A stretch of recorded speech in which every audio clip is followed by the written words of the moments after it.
Hello everyone, welcome to IQTab. So this is the next video in this series of economic survey. In this particular series we are trying to comprehensively cover the economic survey of 2021-22. अब देखिए इस particular series के अंदर दो video already upload हो चुके हैं जिसके अंदर हमने state of the Indian economy के बारे में बात की थी. Now this is the third video in this particular series जिसके अंदर हम फिस्कल डेवलपमेंट के बारे में बात करेंगे. This is the second chapter of the economic survey. Now first of all before starting this chapter I would like to tell you कि exactly fiscal का मतलब क्या होता है. देखिए यहाँ पर दो टर्म्स होते हैं, one is called fiscal and one is called monetary. Now what is the main difference. देखिए पहली बात आपको समझना है कि फिस्कल और मॉनेटरी दोनों ही टर्म्स जो है वो मनी से रिलेटेड होते हैं, मतलब दोनों ही पैसों को यहाँ पे शो करते हैं. नाउ फिस्कल जो होता है इट शोज द पैसा जो कि गवर्नमेंट ऑफ इंडिया खर्च करती है, मतलब गवर्नमेंट जो खर्च करेगा उसे कहते हैं फिस्कल. और जो भी पैसा आरबीआई यहाँ पर खर्च करती है, फिर जो आरबीआई जो डिफरेंट टाइप से मनी को मैनेज करने की कोशिश करती है, that particular thing is called as monetary. तो सिंपल वर्ड्स में आपको समझना है दोनों मतलब सिग्निफाई करते हैं पैसों को ही, मनी को ही, बट फिस्कल जब भी वर्ड होगा that will always signify government of India, यानी कि जो गवर्नमेंट हमारी खर्च करेगी पैसों को या फिर जो गवर्नमेंट जो मैनेज करेगी, और जो पैसा जो आरबीआई मैनेज करेगी that will be called as monetary policy. ठीक है, तो ये बेसिक चीज थी.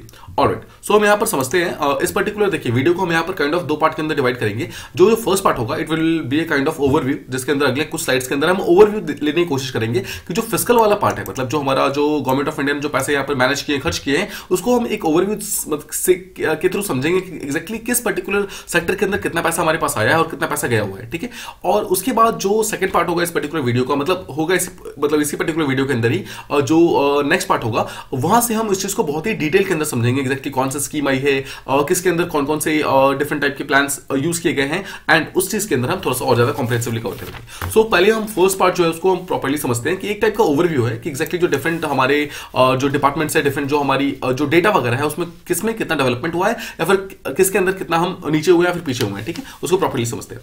देखिए सबसे पहले आपको ध्यान रखना है कि सबसे पहले हम फिस्कल पॉलिसी के बारे में बात कर रहे हैं, तो हम यहाँ पर सबसे पहले इस पर्टिकुलर पेज के अंदर, इस पर्टिकुलर स्लाइड के अंदर हम समझने वाले हैं कि एग्जैक्टली पिछले एक साल के अंदर गवर्नमेंट ऑफ इंडिया का फिस्कल पॉलिसी क्या रहा है, मतलब कौन सी पॉलिसी हमने यूज की है. फिस्कल मतलब मनी से रिलेटेड गवर्नमेंट ऑफ इंडिया ने कौन कौन से पॉलिसीज को यूज किया. नो देखिए पॉलिसी की अगर आप टर्म्स में देखेंगे तो सबसे पहले गवर्नमेंट ऑफ इंडिया यानी कि 2 साल पहले की अगर आप बात करेंगे तो हम वाटरफॉल पॉलिसी को यूज करते थे. वाटरफॉल का मतलब क्या था, जहां पर हम एक पर्टिकुलर प्रॉब्लम जो हमारे सामने आती थी तो हम उस पर्टिकुलर प्रॉब्लम को एनालाइज करते थे, उसके बदले में हम एक प्लान बनाते थे और उस प्लान को प्रॉपर्ली इंप्लीमेंट करने का कोशिश करते थे. ठीक है, इसे सिंपल कहते हैं, एक सिंपल कंसेप्ट जहां पर वाटरफॉल स्ट्रेटजी कहा जाता है. अब इस पॉलिसी को हमने चेंज कर दिया है, इस पॉलिसी को चेंज करके हमने यहां पर अपने पॉलिसी का नाम रखा है अजाइल अप्रोच. ठीक है, अब अजाइल अप्रोच को समझते हैं. देखिए सिंपल शब्दों में अजाइल अप्रोच का मतलब है हम एक प्रॉब्लम को देखेंगे, उसे एनालाइज करेंगे, उसके बदले में प्लानिंग करेंगे, बट उसको एक साथ इंप्लीमेंट नहीं करेंगे, उसको पार्ट्स में इंप्लीमेंट करेंगे. मतलब क्या है कि हम यहां पर उस प्रॉब्लम को समझने के बाद जो प्लानिंग करेंगे ना, हम प्लानिंग यहां पर सिर्फ एक पार्ट की करेंगे, मतलब नेक्स्ट स्टेप की प्लानिंग करेंगे. जब ये नेक्स्ट स्टेप की यहां पे प्लानिंग हो जाएगी, हम उस एक स्टेप को यहां पे इंप्लीमेंट करेंगे और उसके बाद चेक करेंगे कि क्या ये पर्टिकुलर स्टेप प्रॉपर्ली इंप्लीमेंट हुआ है या फिर नहीं हुआ है. अगर ये इंप्लीमेंट हो गया तो ठीक है, तो हम नेक्स्ट के ऊपर मूव करेंगे. अगर ये इंप्लीमेंट नहीं हुआ है तो सबसे पहले हम इसको अच्छे से इंप्लीमेंट करेंगे, उसके बाद ही हम आगे जाएंगे. अब जब हम ये फर्स्ट स्टेप को इंप्लीमेंट कर लेंगे तो उसके बाद हम एक फीडबैक लेंगे कि क्या ये चीज सही काम कर रहा है फिर नहीं कर रहा है. अगर वो सही काम कर रहा है तो हम सेम पॉलिसी को कंटिन्यू करेंगे, अगर ये सही काम नहीं कर रहा है तो हम यहाँ पर पॉलिसी को चेंज कर देंगे. तो मेन डिफरेंस आपको यहाँ पर समझ आएगा वाटरफॉल अप्रोच और जो अजाइल अप्रोच है उसके बीच में, वो ये है कि जो वाटरफॉल अप्रोच है उसकी पॉलिसी अगर एक बार बन गई और इंप्लीमेंटेशन फेज में गई तो उसके बाद वो चेंज नहीं हो सकती थी, बट अजाइल पॉलिसी अगर एक बार बनते भी है और इंप्लीमेंटेशन फेज में जाने के बाद भी उसको दोबारा चेंज किया जा सकता है. ठीक है, तो ये था हमारा मेन फिस्कल पॉलिसी. तो ये फर्स्ट चीज आप समझ गए होप. अब देखिए अब सेकंड चीज समझना है आपको कि कैपिटल एक्सपेंडिचर का फ्रंट समझते हैं. तो first of all let's understand कि कैपिटल एक्सपेंडिचर होता क्या है. ठीक है, देखिए इस पर्टिकुलर स्लाइड के अंदर हम समझेंगे एग्जैक्टली कि पिछले एक साल के अंदर गवर्नमेंट ऑफ इंडिया ने कितना पैसा कैपिटल एक्सपेंडिचर के ऊपर लगाया है. Now first of all let's understand capital expenditure क्या है. कैपिटल का मतलब होता है लॉन्ग टर्म, एक्सपेंडिचर का मतलब होता है पैसा खर्च करना. तो सीधे शब्दों में गवर्नमेंट ऑफ इंडिया ने कितना पैसा यहां पर लॉन्ग टर्म प्रोजेक्ट्स के अंदर लॉन्च किया है, मतलब कितना पैसा यहां पर गवर्नमेंट ऑफ इंडिया ने खर्च किया है, एक्सपेंड किया है, जो कि आगे जाकर अगले 5 से 6 सालों के लिए हमें मतलब काम आने वाला है. ठीक है, तो उसको हम समझते हैं. देखिए हम यहाँ पर बात कर रहे हैं 2020-21 और 21-22 के आसपास के. ठीक है, तो सबसे पहले हम जो पिछला साल यानी कि 2020-21 यानी कि जो कोविड वाला ईयर था उसको हम प्रॉपर्टी समझते हैं. देखिए जब कोविड वाला ईयर स्टार्ट हुआ था 2020 के अंदर, तो उसका जो क्वार्टर 1 था, क्वार्टर 1 हमेशा आपको ध्यान रखना हर एक क्वार्टर यहाँ पर 3-3 महीनों का होता है. ठीक है, जो क्वार्टर 1 था it started in April and it went to July. ठीक है, अप्रैल से लेकर जुलाई 2020 वाला पार्ट अगर आप समझेंगे. अब याद कीजिए कि सारा का सारा पार्ट हम कहीं ना कहीं कोविड के अंदर फंसे हुए थे. उसके कारण क्वार्टर 1 के अंदर गवर्नमेंट ऑफ इंडिया कोई भी पैसा यहाँ पर खर्च नहीं कर पाई थी, यानी कि उस टाइम कैपिटल एक्सपेंडिचर बहुत ज्यादा लो था. ठीक है, सेकंड चीज क्वार्टर सेकंड समझते हैं. क्वार्टर सेकंड के अंदर यानी कि जुलाई से लेकर के सितंबर वाला पार्ट. ठीक है, ये वो पार्ट था. अगेन हम कोविड के कारण यहाँ पर पूरी तरीके से फंसे हुए थे. अगेन हम यहाँ पर कोई भी कैपिटल एक्सपेंडिचर नहीं कर पाए. गवर्नमेंट ऑफ इंडिया यहाँ पर भी कोई भी लॉन्ग टर्म प्रोजेक्ट्स के अंदर पैसा यहाँ पर खर्च नहीं कर पाई. इट वॉज आफ्टर क्वार्टर 2 मतलब क्वार्टर सेकंड खत्म होने के बाद और क्वार्टर थर्ड स्टार्ट होने के बाद एक्चुअली वो पर्टिकुलर कंडीशंस बनने स्टार्ट हुए जब गवर्नमेंट को लगा कि हाँ अब कोविड धीरे धीरे रिड्यूस हो रहा है, अब हम गवर्नमेंट के अंदर पैसा यहाँ पर जो यानी कि जो इकोनॉमी है उसके अंदर पैसा को इन्फ्यूज कर सकते हैं, ठीक है। तो आपको ध्यान रखना है कि 2020 के अंदर थर्ड क्वार्टर के बाद एक्चुअली गवर्नमेंट ने कैपिटल एक्सपेंडिचर यानी कि लॉन्ग टर्म प्रोजेक्ट्स के अंदर पैसा इन्वेस्ट करना स्टार्ट कर दिया था। अब आपको यहां पर ध्यान समझना है कि गवर्नमेंट ऑफ इंडिया ने पैसे एग्जैक्टली खर्च कहां पे किए। अब जब पैसा इन्होंने खर्च करना स्टार्ट किया तो गवर्नमेंट ने यहां पर ऐसे जगह ढूंढे जहां पर पैसा को मतलब खर्च कर सकते थे। तो पहले उन्होंने ढूंढा that was called as liquidity enhancing. Now what is the meaning of liquidity enhancing? सीधे शब्दों में इसका मतलब होता है कि मार्केट के अंदर पैसा डालना। मार्केट के अंदर पैसा डालने का मतलब क्या होता है कि आप क्या करते हो, लोगों के हाथों तक पैसा पहुंचाते हो। उसका मतलब है कि आप इंटरेस्ट रेट को बहुत ज्यादा सस्ता कर देते हो, ठीक है, ताकि लोग यहां पर आपसे पैसा लोन ले सके और उस पैसे को खर्च कर सके। इसके अलावा अपनी सब्सिडी को इंक्रीज कर देते हो। मतलब डिफरेंट टाइप के तरीकों से गवर्नमेंट चाहती थी कि जो पैसे हैं लोगों के हाथों तक पहुंचे। उसे कहते हैं लिक्विडिटी को एनहांस करना, ठीक है। लिक्विडिटी को मतलब पैसों को लोगों तक पहुंचाना। और सेकंड जो गवर्नमेंट ने स्टेप लिया that was called as investment को बूस्ट करना स्टार्ट किया। इन्वेस्टमेंट को बूस्ट करने का मतलब क्या है कि बहुत सारे प्राइवेट बॉडीज को यहां पर बोला गया कि आप आके इन्वेस्ट कीजिए, हम आपको यहां पर फ्री ऑफ कॉस्ट वो देंगे या फिर लोन्स देंगे या फिर आपको हम कोई भी आपसे इंटरेस्ट रेट नहीं लेंगे या फिर इंटरेस्ट रेट बहुत ही कम लेंगे। नो, आपको ध्यान रखना है, ठीक है। तो आपने देखा फर्स्ट क्वार्टर और सेकंड क्वार्टर के अंदर गवर्नमेंट ऑफ इंडिया कोई भी यहां पर कैपिटल एक्सपेंडिचर नहीं कर पाती है। थर्ड क्वार्टर से यहां पर कैपिटल एक्सपेंडिचर करना स्टार्ट करती है, मतलब लॉन्ग टर्म प्रोजेक्ट्स के अंदर पैसा इन्वेस्ट करना स्टार्ट करती है। और यहां पर गवर्नमेंट दो मेन चीजों को ढूंढती है। First was called as liquidity enhancing and second is called as investment boosting. I hope आपको इतना समझ आ गया।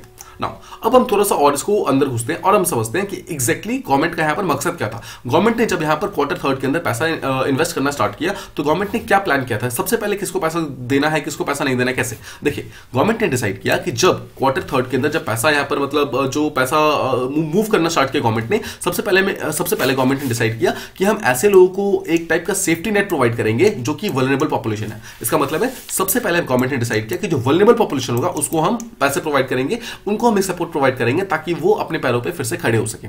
सेकंड चीज, जब वल्नरेबल पॉपुलेशन के पास पैसे पहुंच गए तो फिर गवर्नमेंट ने सेकंड जो एफर्ट लगाया that was on small businesses, ठीक है। उसके बाद स्मॉल बिजनेस के ऊपर पैसा लगाना स्टार्ट कर दिया गया। और जब वल्नरेबल पॉपुलेशन के बाद स्मॉल बिजनेस को पैसा दिया गया और जब स्मॉल बिजनेस यहां पर काफी ज्यादा उठ गई तो उसके बाद जो थर्ड जो पैसा दिया गया that was on economic recovery, ठीक है। तो आपको ध्यान रखना है इस तीन हम फेजेस के अंदर हमारी गवर्नमेंट ने यहां पर पैसे यहां पर इन्फ्यूज करना स्टार्ट किया था मार्केट के अंदर। सबसे पहले हमने जितने भी वल्नरेबल पॉपुलेशन थे उसको पैसे दिए। सेकंड चीज, जब इनको पैसे मिल गए उसके बाद हमने पैसे प्रोवाइड किए यहां पर जितने भी स्मॉल बिजनेस थे उनको। और जब इन दोनों को पैसे मिल गए उसके बाद फिर हमने सारा का सारा पैसा यहां पर इकोनॉमिक रिकवरी के ऊपर लगाया। आई होप आप इन चीजों को प्रॉपर्ली समझ गए। ये हो गया लिक्विडिटी एनहांसिंग। अब सेकंड जो चीज है हमारा that was investment boosting, right. जब इन्वेस्टमेंट बूस्टिंग करने की बात है तो गवर्नमेंट यहां पर पैसा कहां पे इन्वेस्ट करेगी। तो गवर्नमेंट ने यहां पर कुछ डिफरेंट टाइप के स्कीम्स के अंदर पैसा इन्वेस्ट किया। जैसे कि जो हमारा पीएलआई स्कीम था यानी कि प्रोडक्शन लिंक्ड इंसेंटिव स्कीम, आपको याद होगा इसके बारे में हमने पिछले फर्स्ट वीडियो के अंदर प्रॉपर्ली बात की। तो इस पर्टिकुलर स्कीम के अंदर काफी सारा पैसा इंक्लूड किया गया। सेकंड चीज, जो क्रेडिट गारंटी स्कीम है यानी कि जो स्मॉल बिजनेस वगैरह है उनको फ्री ऑफ कॉस्ट और बहुत ही कम दाम पे लोन प्रोवाइड किए गए। और थर्ड चीज, हमारे कंट्री के जो एक्सपोर्ट वगैरह है उनको बूस्ट करने के लिए काफी सारे इनिशिएटिव के अंदर पैसा खर्च किया गया। तो आई होप आपको एक्जैक्टली समझ आएगा कि हमारी गवर्नमेंट के फिस्कल पॉलिसी क्या रहा है पिछले एक साल के अंदर जो हमने चेंज कर दिया। और उसके अलावा जो कैपिटल एक्सपेंडिचर वाला पार्ट था उसके अंदर हमने कहां पर पैसा खर्च किया है और कहां पे पैसा खर्च नहीं किया। ये तो हो गया हमारा फर्स्ट पार्ट। अब सेकंड हम समझते हैं कि एक्जैक्टली रेवेन्यू रिसीट कैसा था पिछले एक साल के अंदर। तो सबसे पहले हम समझते हैं कि रेवेन्यू रिसीट का मतलब क्या होता है। देखिए, सीधे शब्दों में अगर समझेंगे रेवेन्यू का मतलब होता है कितना पैसा गवर्नमेंट के पास आया है शॉर्ट टर्म में, ठीक है। देखिए, रिसीट का मतलब है कितना पैसा आया है, रेवेन्यू का मतलब होता है शॉर्ट टर्म में, मतलब शॉर्ट टर्म में छोटे टर्म में कहां से पैसा कितना पैसा आया। नाउ जब आप यहां पर रेवेन्यू रिसीट को जब भी समझेंगे ना, आपको हमेशा ध्यान रखना है कि गवर्नमेंट के पास जो पैसा आता है वो दो सोर्सेज से आता है, या तो टैक्सेस से आता है या फिर नॉन टैक्सेस से आता है, ठीक है। यही दो सोर्सेज होते हैं जहां से पैसा आता है। देखिए, टैक्सेस को अगर आप देखेंगे, टैक्सेस को डिवाइड कीजिए, टैक्सेस दो पार्ट के होते हैं, एक होता है डायरेक्ट टैक्स, एक होता है इनडायरेक्ट टैक्स। डायरेक्ट टैक्स कौन से होते हैं? डायरेक्ट टैक्स का सीधा सा मतलब होता है जैसे पर्सनल इनकम टैक्स हो गया, इसके अलावा जो कॉर्पोरेट टैक्स हो गया, ये सब होते हैं डायरेक्ट टैक्सेस के अंदर आते हैं। और जो इनडायरेक्ट टैक्स है इसका सीधा सा एग्जांपल आप जीएसटी ले सकते हैं, जो एक्साइज ड्यूटी है, कस्टम्स है, मतलब ये सब ले सकते हैं, ठीक है। तो आपको ध्यान रखना है। तो पिछले एक साल के अंदर गवर्नमेंट को टैक्सेस से और नॉन टैक्सेस से दोनों से पैसे आए हैं और माना जा रहा है कि दोनों से ही काफी ज्यादा अच्छे पैसे आए हैं, मतलब दोनों से ही गवर्नमेंट की कमाई काफी ज्यादा अच्छी हुई है। सो जस्ट रिमेंबर, जो गवर्नमेंट के पास जो भी रेवेन्यू आया है, मतलब पैसा आया है, वो टैक्सेस के थ्रू। देखिए, जो यहां पर माना गया है कि पिछले एक साल के अंदर जो पैसा यहां पर रेवेन्यू गवर्नमेंट को आया है that has increased by almost 67%, मतलब काफी ज्यादा अच्छा पैसा आया है। अब अगर ये पैसा इतना 67% इंक्रीज हुआ है तो पैसा एक्जैक्टली कहां से आया है? तो समझिए, जो हमारा डायरेक्ट टैक्सेस है यानी कि जो ये वाला पार्ट है और जो नॉन डायरेक्ट टैक्स है यानी कि जो डायरेक्ट टैक्स है और जो इनडायरेक्ट टैक्स है, दोनों ही काफी ज्यादा बॉइंट टैक्स कलेक्शन, मतलब काफी ज्यादा अच्छा टैक्स कलेक्शन हुआ है। जस्ट रिमेंबर कि जो हमारा डायरेक्ट टैक्स है और जो इनडायरेक्ट टैक्स है दोनों ही काफी अच्छा यहाँ पर वो होता है, ठीक है, कलेक्ट होता है पिछले एक साल के अंदर। इसके अलावा जो हमारा नॉन टैक्स था, नॉन टैक्स का आप अगर एग्जांपल देखेंगे तो देखिए देखिए आरबीआई जितना पैसा जो गवर्नमेंट ऑफ इंडिया को देता है that is a part of non tax. फिर जो बहुत सारे डिविडेंड वगैरह जो गवर्नमेंट ऑफ इंडिया को मिलता है वो भी बहुत सारे नॉन टैक्स का पार्ट है। फिर जैसे मान लो गवर्नमेंट कोई अगर कोई चीज प्राइवेटाइज करती है, जैसे रिसेंटली एयर इंडिया को बेच दिया, तो उसके बदले में जो पैसे मिलते हैं वो भी नॉन टैक्स का पार्ट होते हैं। तो कोई भी ऐसा पैसा जो कि टैक्सेस के हटकर मतलब टैक्सेस के अलावा कहीं से मिल रहा है that is a part of non tax. ठीक है, आपको ध्यान रखना है। अब टैक्सेस तो हमारे यहाँ पे इंक्रीज हुए हैं, इसके साथ साथ जो नॉन टैक्स वाला पार्ट है वो भी काफी ज्यादा इंक्रीज हुआ है, आपको ध्यान रखना है। बिकॉज पिछले एक साल के अंदर आरबीआई ने गवर्नमेंट को काफी सारा पैसा और यहाँ पर ट्रांसफर किया था। ठीक है, तो आपको ये दोनों चीज ध्यान रखनी है। तो टैक्सेस भी काफी ज्यादा इंक्रीज हुए हैं और जो नॉन टैक्सेस है वो भी काफी ज्यादा इंक्रीज हुए हैं। ये दोनों ही यहाँ पर आपके ट्रेंड्स हैं, उस ट्रेंड को आपको ध्यान रखना है। अगर आप टैक्सेस को समझेंगे, देखिए सिर्फ अगर आप दोनों टैक्सेस को समझेंगे तो माना जा रहा है कि टोटल मिलाकर जो हमारे टैक्सेस थे it has increase to more than 50% पिछले एक साल के अंदर।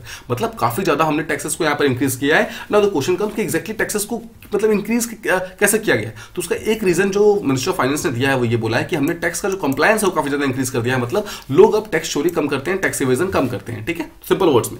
अब एक चीज और आपको समझना है कि पिछले जुलाई 2021 से मतलब अराउंड 8-9 महीने पहले जब जुलाई 2021 आया था तब से हमारी कंट्री के अंदर जितना भी जीएसटी कलेक्ट होता है that has crossed 1 lakh crore mark consistently. मतलब हर महीने हमारा जो जीएसटी टोटल मिला है हम लोग को वो 1 लाख करोड़ मार्क से ज्यादा मिला है। मतलब हर महीने 1 लाख करोड़ के आसपास मिल रहा है। ठीक है, इसका मतलब क्या है कि हमारी कंट्री के अंदर जो जीएसटी कलेक्शन हुआ है, जो डायरेक्ट एंड इनडायरेक्ट टैक्स का जो कलेक्शन हुआ है वो काफी ज्यादा इंक्रीज हो गया।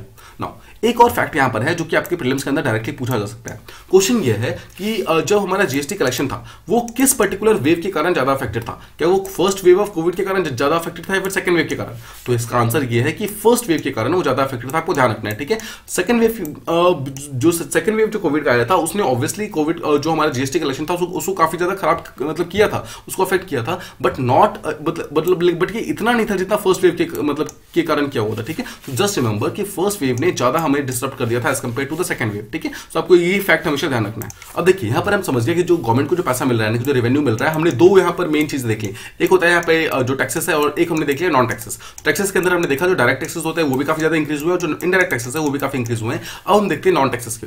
नॉन टैक्सेस में हमने एक चीज जो यहाँ पर समझ लिया कि जो आरबीआई का जो सरप्लस का ट्रांसफर हुआ है वो काफी ज्यादा अच्छा ट्रांसफर हुआ है, मतलब उससे गवर्नमेंट को काफी पैसे मिले।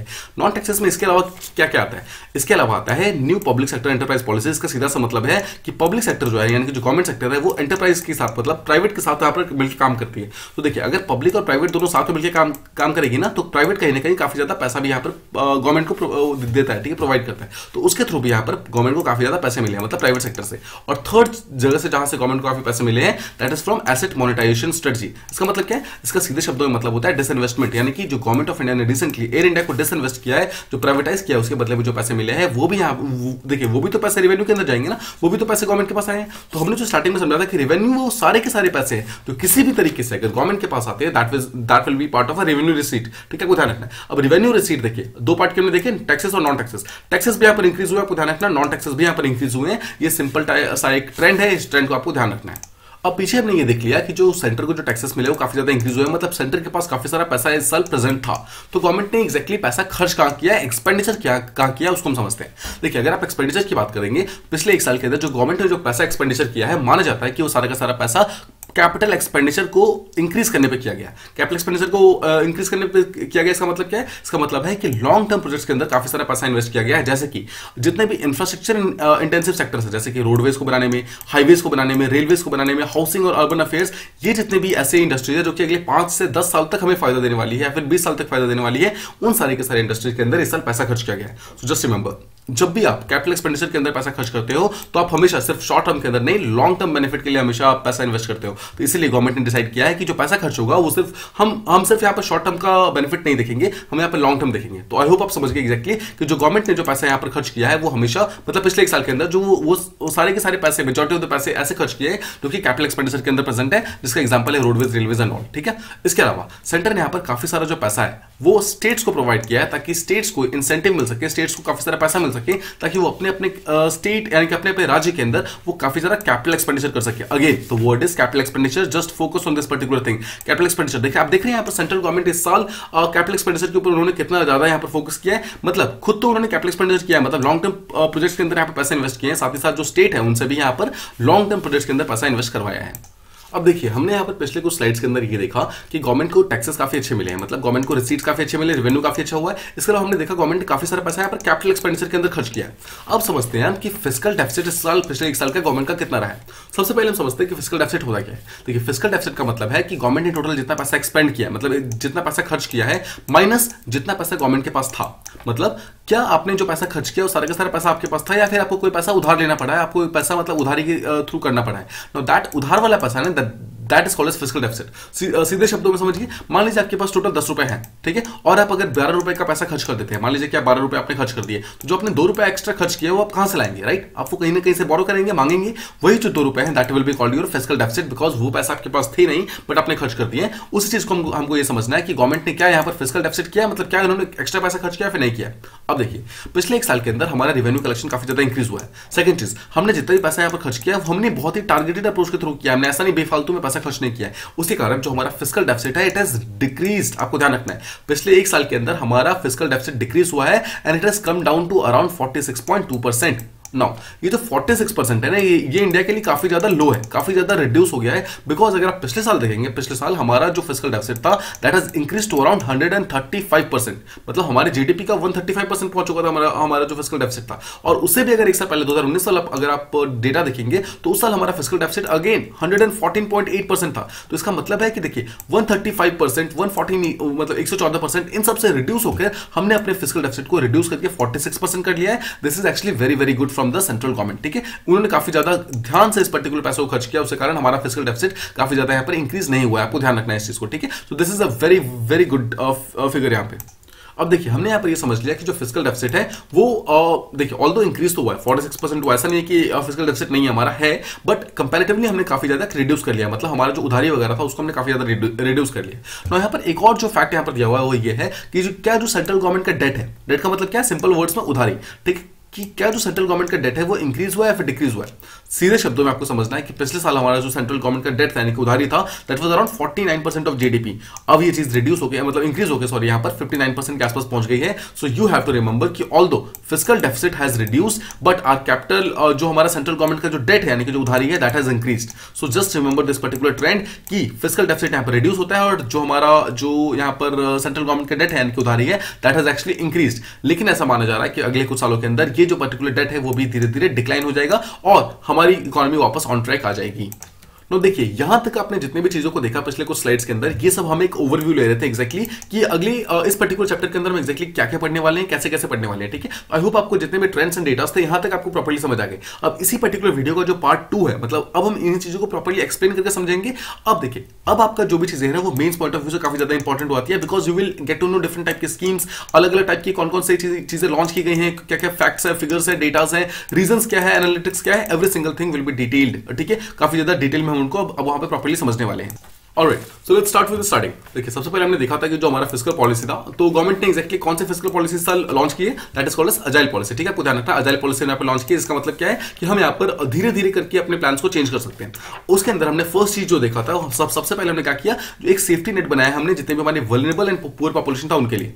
अब देखते हैं कि एक्जैक्टली इस सेफ्टी नेट के अंदर हमने किया क्या। सबसे पहले जो गवर्नमेंट ने किया कि जितने भी वल्नरेबल सेक्शन थे उन सबको डायरेक्ट बेनिफिट ट्रांसफर के थ्रू काफी सारे पैसे वगैरह प्रोवाइड किए, मतलब काफी सारे पैसे उनको दिए गए। सेकंड चीज, जितने भी स्मॉल बिजनेस थे उनको काफी ज्यादा इमरजेंसी क्रेडिट दिया गया, मतलब इमरजेंसी में उनको लोन्स वगैरह प्रोवाइड किए गए बिना किसी कोलेटरल के या फिर काफी कम कोलेटरल के।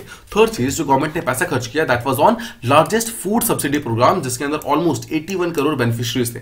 मतलब इतने लोगों को गवर्नमेंट ने फ्री ऑफ कॉस्ट खाना खिलाया, इतने लोगों को ऑलमोस्ट फ्री ऑफ कॉस्ट अनाज प्रोवाइड किया, ठीक है। So just remember this particular thing कि गवर्नमेंट ने इन सब चीजों के अंदर यहाँ पर इस सब चीजों के थ्रू हमारी जो वल्नरेबल पॉपुलेशन थी उनको यहाँ पर पूरी तरीके से सपोर्ट करने की कोशिश की। अब देखिए अब जब हमारी वल्नरेबल पॉपुलेशन पूरी तरीके से मतलब सपोर्ट हो चुकी थी, रिस्टोर हो चुकी थी, उसके बाद हमने जब स्मॉल बिजनेस को भी रिस्टोर कर दिया, उसके बाद हमारा मेन काम था कि हमारी गवर्नमेंट ने यहाँ पर पैकेजेस वगैरह यानी कि पैसे वगैरह देने स्टार्ट किए, ताकि हम पिछले साल जितने भी हमारी इकोनॉमिक एक्टिविटीज जो पूरी तरीके से बंद हो गई है बिकॉज ऑफ कोविड, उसको फिर से रिस्टोर कर सके, फिर से उसको रिज्यूम कर सके।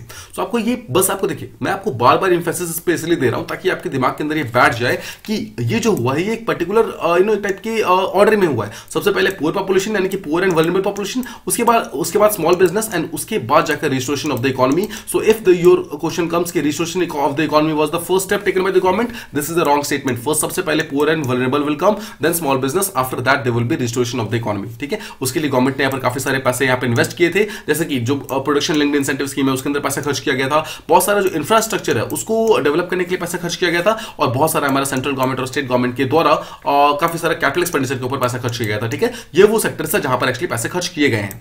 अब यहाँ पर अगर हम सेक्टर वाइज देखें तो पीछे मैंने आपको ये समझा दिया है कि जो फर्स्ट क्वार्टर था उसके अंदर ज्यादा पैसा इन्वेस्ट नहीं हुआ था 2020 के अंदर. सेकंड क्वार्टर आया उसके अंदर भी ज्यादा पैसा यहाँ पर खर्च नहीं किया गया था. It was from the quarter third of 2020-21 जब यहाँ पर एक्चुअली गवर्नमेंट ऑफ इंडिया ने पैसे खर्च करने स्टार्ट किए थे, और उस चीज को यानी कि थर्ड क्वार्टर उस चीज के अंदर पैसा मतलब इन्वेस्ट करने स्टार्ट किए, और काफी सारा पैसा यहाँ पर एक्सपेंडिचर सेक्टर के अंदर इंक्लूड किया गया, ताकि पैसा जो इस तरीके से इन्वेस्ट किया जा सके, ताकि गवर्नमेंट ऑफ इंडिया के पास इतने पैसे रहे, मतलब इतना सारा पैसा वो प्रोवाइड कर सके मार्केट के अंदर, ताकि हर एक जो बिजनेस है वो अपने पैरों पर यहाँ पर इंक्रीज हो सके, अपने पैरों पे उठ सके.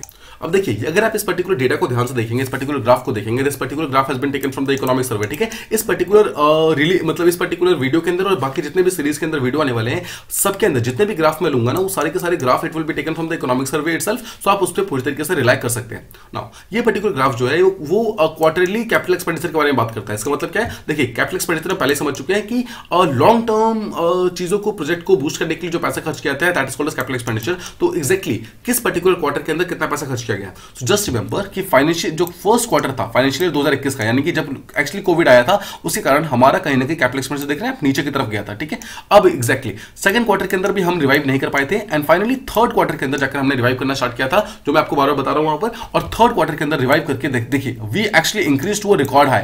ठीक है, हम almost one of the highest capital expenditure हमने किए थे. काफी सारे स्कीम के अंदर हमने यहाँ पर पैसा वगैरह इंक्लूड किया था. ठीक है, अगेन आपको यहाँ पर वही सेम तीनों जो ऑर्डर था आपको ध्यान रखना है. सबसे पहले पुअर पॉपुलेशन, उसके बाद स्मॉल बिजनेस, एंड उसके बाद आता है यहाँ पर इकोनॉमिक रिकवरी. इन तीनों के लिए हमने काफी सारा पैसा यहाँ पर स्पेंड किया, और धीरे धीरे फिर जो पैसा था हमारा डिक्लाइन हुआ. उसके बाद देखिए, अगर आप देखेंगे फाइनेंशियल ईयर 2022 वाला पीरियड, स्पेशली जो क्वार्टर थर्ड था, जहां पर कोविड फिर से यहाँ पर आता है, फिर से यहाँ पर देखिए कोविड आया, बट इस बार हमने इस चीज को डिक्रीज नहीं होने दिया, हमने धीरे धीरे इसको इंक्रीज किया. So if your prelims ask a question कि एग्जैक्टली जो फर्स्ट वेव था, यानी कि देखिए this is the first wave and this is the second wave, तो फर्स्ट वेव और सेकंड वेव में किस पर्टिकुलर टाइम के अंदर कैपिटल एक्सपेंडिचर काफी ज्यादा अफेक्ट हुआ था, तो it was actually during the first wave. ठीक है, अगेन आपको ध्यान रखना है, सेकंड वेव के अंदर उतना ज्यादा एक्सपेंड नहीं हुआ था, मतलब इंपैक्ट नहीं हुआ था, बिकॉज गवर्नमेंट ने यहाँ पर पैसा खर्च करना बंद नहीं किया था. गवर्नमेंट ने काफी सारा पैसा यहाँ पर इकोनॉमी के अंदर इन्फ्यूज किया था.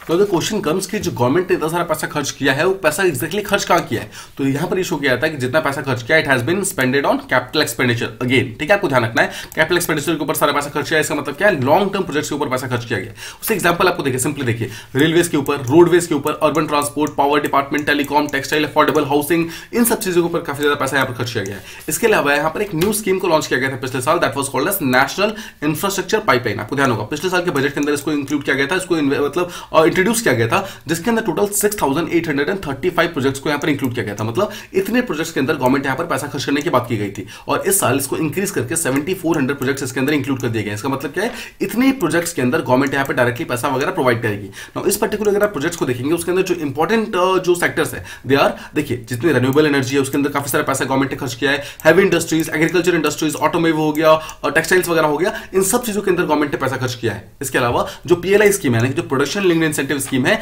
इन सब चीजों के अंदर 13 सेक्टर्स के अंदर यहाँ पर पैसा खर्च किया है. नो देखिए, मैं बार बार इसको रीट्रेट क्यों कर सकता, मतलब क्यों कर रहा हूं कि यहाँ पर कौन कौन से जो डिपार्टमेंट्स है, कौन कौन से यहाँ पर पार्ट्स है जहां पर पैसा खर्च किया गया है, बिकॉज आपको ध्यान रखना है, these are the actually sectors. ये वो सेक्टर्स है जो कि कैपिटल एक्सपेंडिचर प्रोवाइड कर रहे हैं. इसका मतलब क्या है, कैपिटल एक्सपेंडिचर डायरेक्टली जो रिलेटेड है, it is directly related to multiplier effect. मतलब सोचिए, अगर आप एक पर्टिकुलर इंडस्ट्री को पैसा देते हैं, तो इंडस्ट्री काम कैसे करेगी, इंडस्ट्री काम करेगी, वर्कर्स को बुलाएगी, राइट, डिफरेंट वर्कर्स आकर काम करेंगे. इन वर्कर्स को क्या होगा, डायरेक्टली इंप्लॉयमेंट मिलेगा यानी कि जॉब मिलेगा यानी कि इनको पैसे मिलेंगे, वेजेस मिलेंगे, तो इनके हाथों में पैसा आएगा तो ये लोग डिमांड क्रिएट करेंगे. तो देखिए, जैसे डिमांड क्रिएट होता है तो ऑटोमेटिकली सप्लाई बढ़ता है, और सप्लाई कौन करेगा, सेम ये इंडस्ट्रीज. ठीक है, और ये साइकिल जो है लगातार चलता रहेगा, ये ऑटोमेटिकली इंक्रीज हो जाएगा. तो यहाँ पर आपको दो चीजें यहाँ पर फायदा होता है. ठीक है, जैसे आप कैपिटल एक्सपेंडिचर करते हो, कोई भी सेंट्रल गवर्नमेंट अगर कैपिटल एक्सपेंडिचर करती है, तो दो फायदा होता है. पहला फायदा ये होता है कि इंप्लॉयमेंट वहां का बूस्ट हो जाता है, और सेकंड चीज वहां पर जो मल्टीप्लायर इफेक्ट है वो इंक्रीज होता है. इसका मतलब क्या है, एक चीज, one thing leads to another, ऐसे करते करते एक चेन चलती रहती है, और वो चेन यहाँ पर बंद नहीं होती है. ठीक है,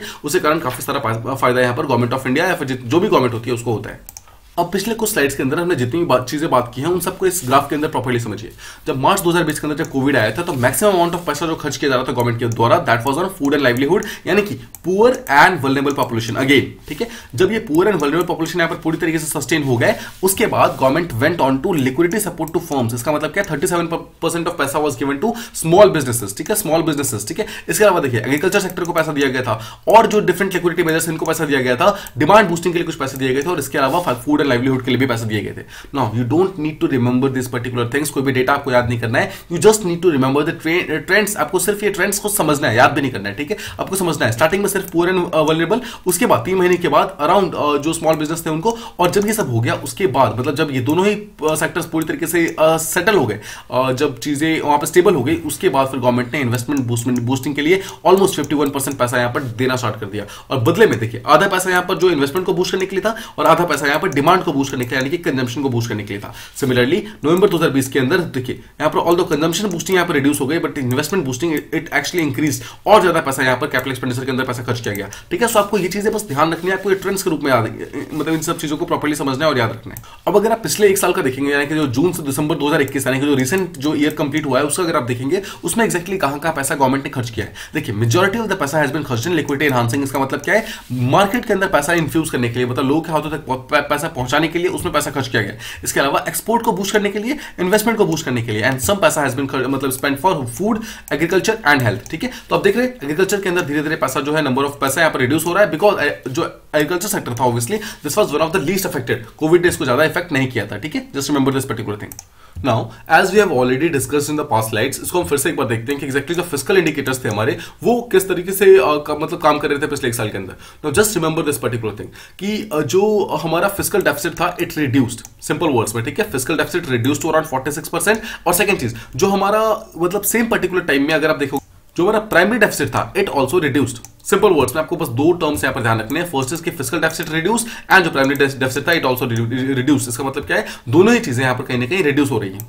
ऑलराइट, सो इसके अलावा एक और चीज आपको याद रखनी है कि देखिए जो गवर्नमेंट का जो डिफरेंट अकाउंट्स होता है ना, गवर्नमेंट का जो भी अकाउंट वगैरह होता है उसका डेटा कौन रिलीज करता है, उसका डेटा रिलीज किया जाता है by controller general of accounts. ठीक है, so just remember this fact. इस चीज को मैं हाईलाइट नहीं कर पाया बट जस्ट रिमेंबर दिस कि जो गवर्नमेंट अकाउंट होता है उसका जितना भी डेटा होता है it is always release by controller general of accounts. So this is very very important.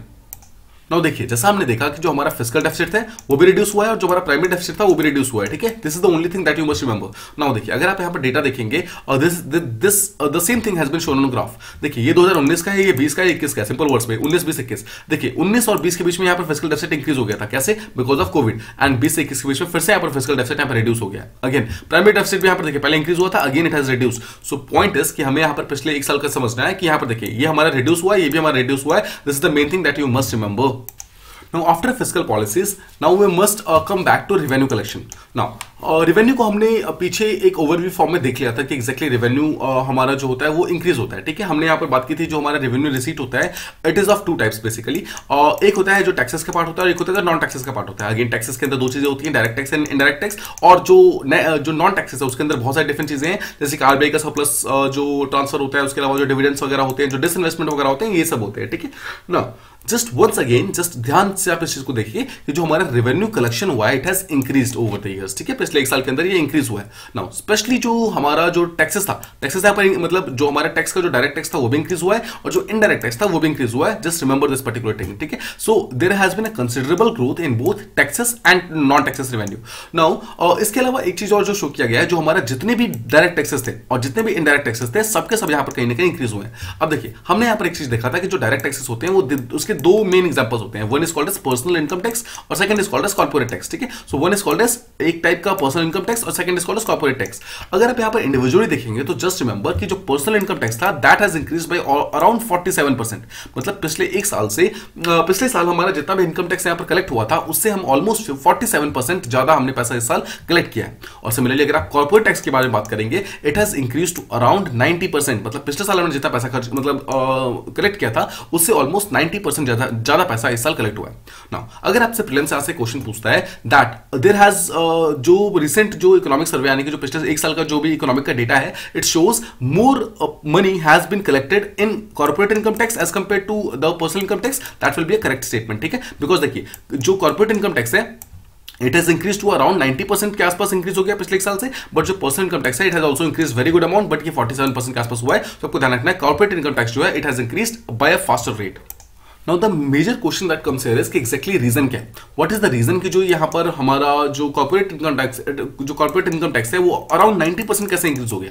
देखिए जो मिनिस्टर ऑफ फाइनेंस से जब ये क्वेश्चन पूछा गया तो उन्होंने कुछ यहाँ पर रीजन बताया। सबसे पहले उन्होंने बताया कि जितने भी कॉर्पोरेट्स वगैरह हैं और जितने भी बिजनेस हाउसेस हैं उन सबका प्रॉफिट काफी ज्यादा अच्छा हुआ है पिछले एक साल के अंदर, बिकॉज देखिए धीरे धीरे डिमांड बूस्ट हुआ है तो हर एक कंपनी का काफी ज्यादा फायदा हुआ है। तो पहले सबसे चीज तो ये है कि प्रॉफिट उनका बढ़ा है तो ऑब्वियसली उनका टैक्सेस ऑटोमेटिकली इंक्रीज हो गया। सेकंड चीज, जो हमारी इकोनॉमी काफी ज्यादा फॉर्मलाइज हो गई है। फॉर्मलाइज होने का मतलब क्या है, पहले बहुत सारे हमारे ऐसे लोग थे कि जो इनफॉर्मल सेक्टर के अंदर प्रेजेंट थे तो वो लोग टैक्सेस पे नहीं करते थे, बट ये काफी सारे लोग कोविड के कारण फॉर्मल सेक्टर के अंदर आ गए हैं। देखिए ये फॉर्मल सेक्टर के अंदर कैसे आ गया, आप उसको ध्यान से सोचिए कि पहले जो लोग मान लीजिए स्ट्रीट वेंडर्स थे, मतलब जो रेडी वगैरह लगाते थे, जो ठेले लगाते थे, अब क्या हुआ कोविड के कारण गवर्नमेंट ने एक स्कीम चलाई थी जहां पर जितने भी इनफॉर्मल लोग हैं अगर वो फॉर्मल सेक्टर के अंदर खुद को मतलब एनरोल करते हैं तो गवर्नमेंट उनको वहां पर कोई ना कोई सोशल सिक्योरिटी बेनिफिट वो करेगी, प्रोवाइड करेगी। तो बहुत सारे इनफॉर्मल लोग ऐसे थे जिन्होंने खुद को फॉर्मलाइज कर लिया और जिन्होंने खुद को रजिस्टर करा लिया। जैसे उन्होंने रजिस्टर कराया तो इनको भी अब इनकम टैक्स पे करना पड़ता है, ठीक है, या फिर इनको भी अब कॉर्पोरेट टैक्स पे करना पड़ता है, जो हल्का फल्का जो भी टैक्स होता है उनको पे करना पड़ता है। सो अगेन देखिए पहला हो गया कि हर एक कॉर्पोरेट्स का यहाँ पर काफी ज्यादा प्रॉफिट हुआ, उसके कारण ये टैक्सेस इंक्रीज हुए हैं। और सेकंड इज कि इकोनॉमी काफी ज्यादा फॉर्मलाइज हो गई, यानी कि बहुत सारे इनफॉर्मल लोग